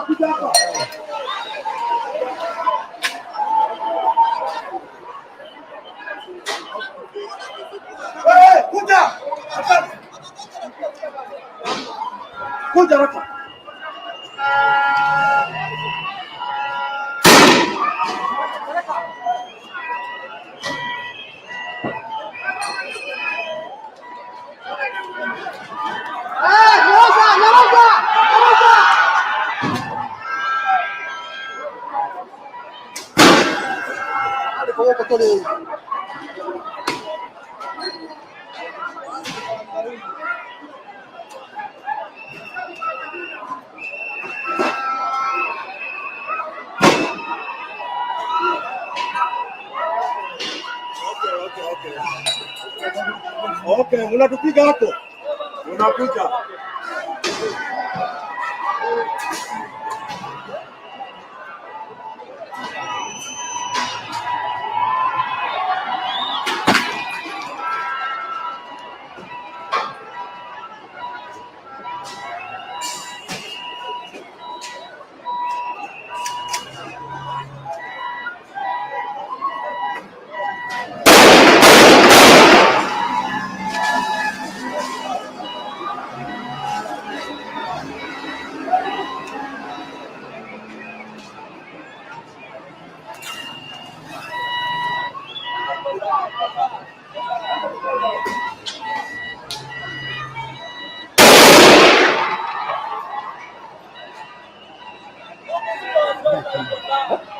Hili ni kasi na pia uende chini.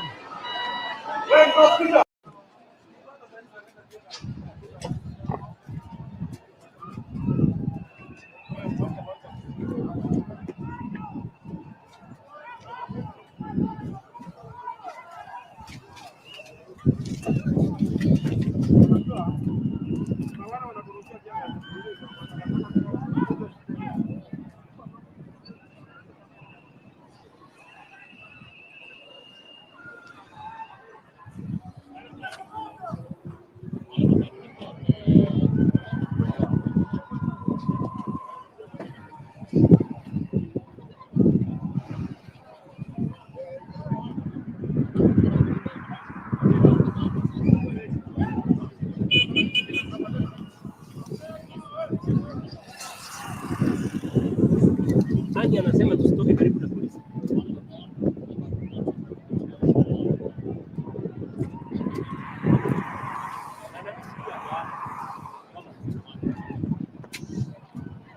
Sienda muangalie. Nini ba? Ako kule ama hapa? Ndio mahali polisi wako pale. Yule pale pale. Asante bwana.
Kama brother sitoe gari, hakuna barabara kukimbia.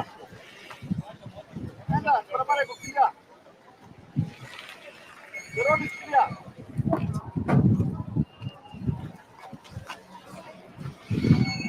Soma kidogo. Jamaa wako pale. Hili kama mwisho tukikaa sana tutashinda kutoka.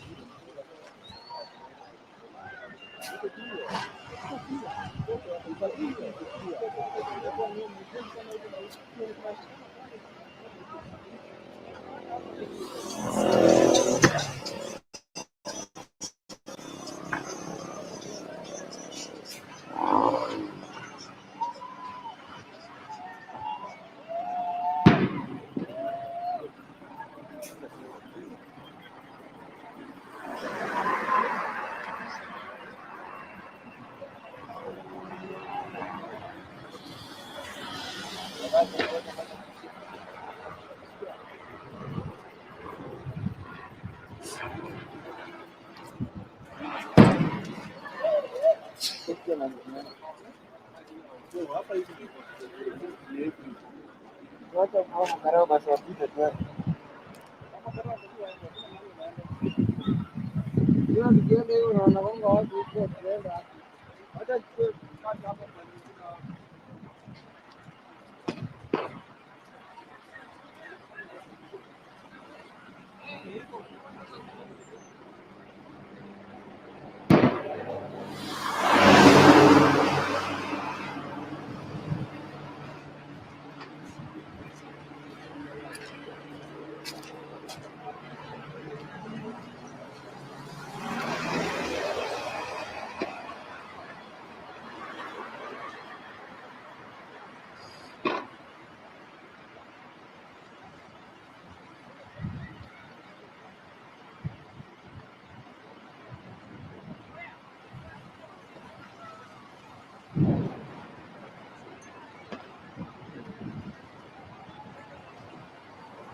Very nice. Returning officer wako kazi bana. Award-winning shot ni huyo sasa.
Unaenda. Ukianza kukuja hapo na unaenda. Enda nyuma. Utorudi nyuma. Mbele ukienda, uko mbele utafiwa zaidi. Kuna zile karatasi ziko nyuma.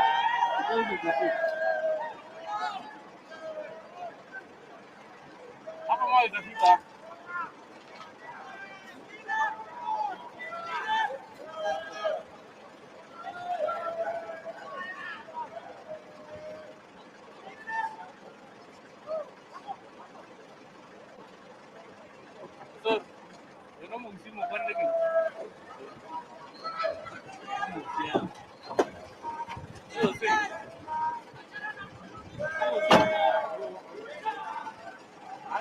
bwana alimetoka ile kama ile yetu ile na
Hebu wewe.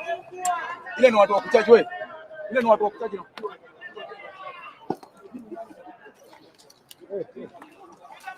na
Kutoka Bahati Nakuru hadi Bahati Nairobi, hii ni Sound Candy Talk.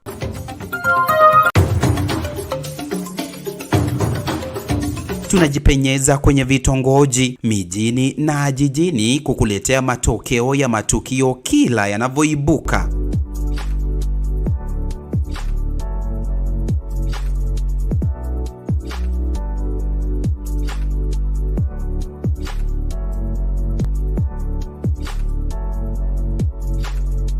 Mbashara. Tazama Sound Candy Talk kwa habari sahihi.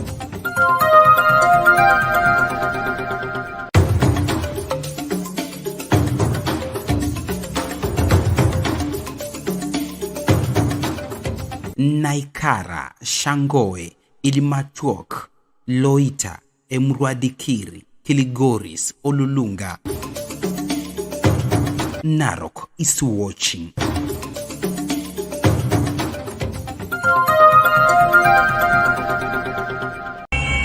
I am fighting for our mines and our mineral souls.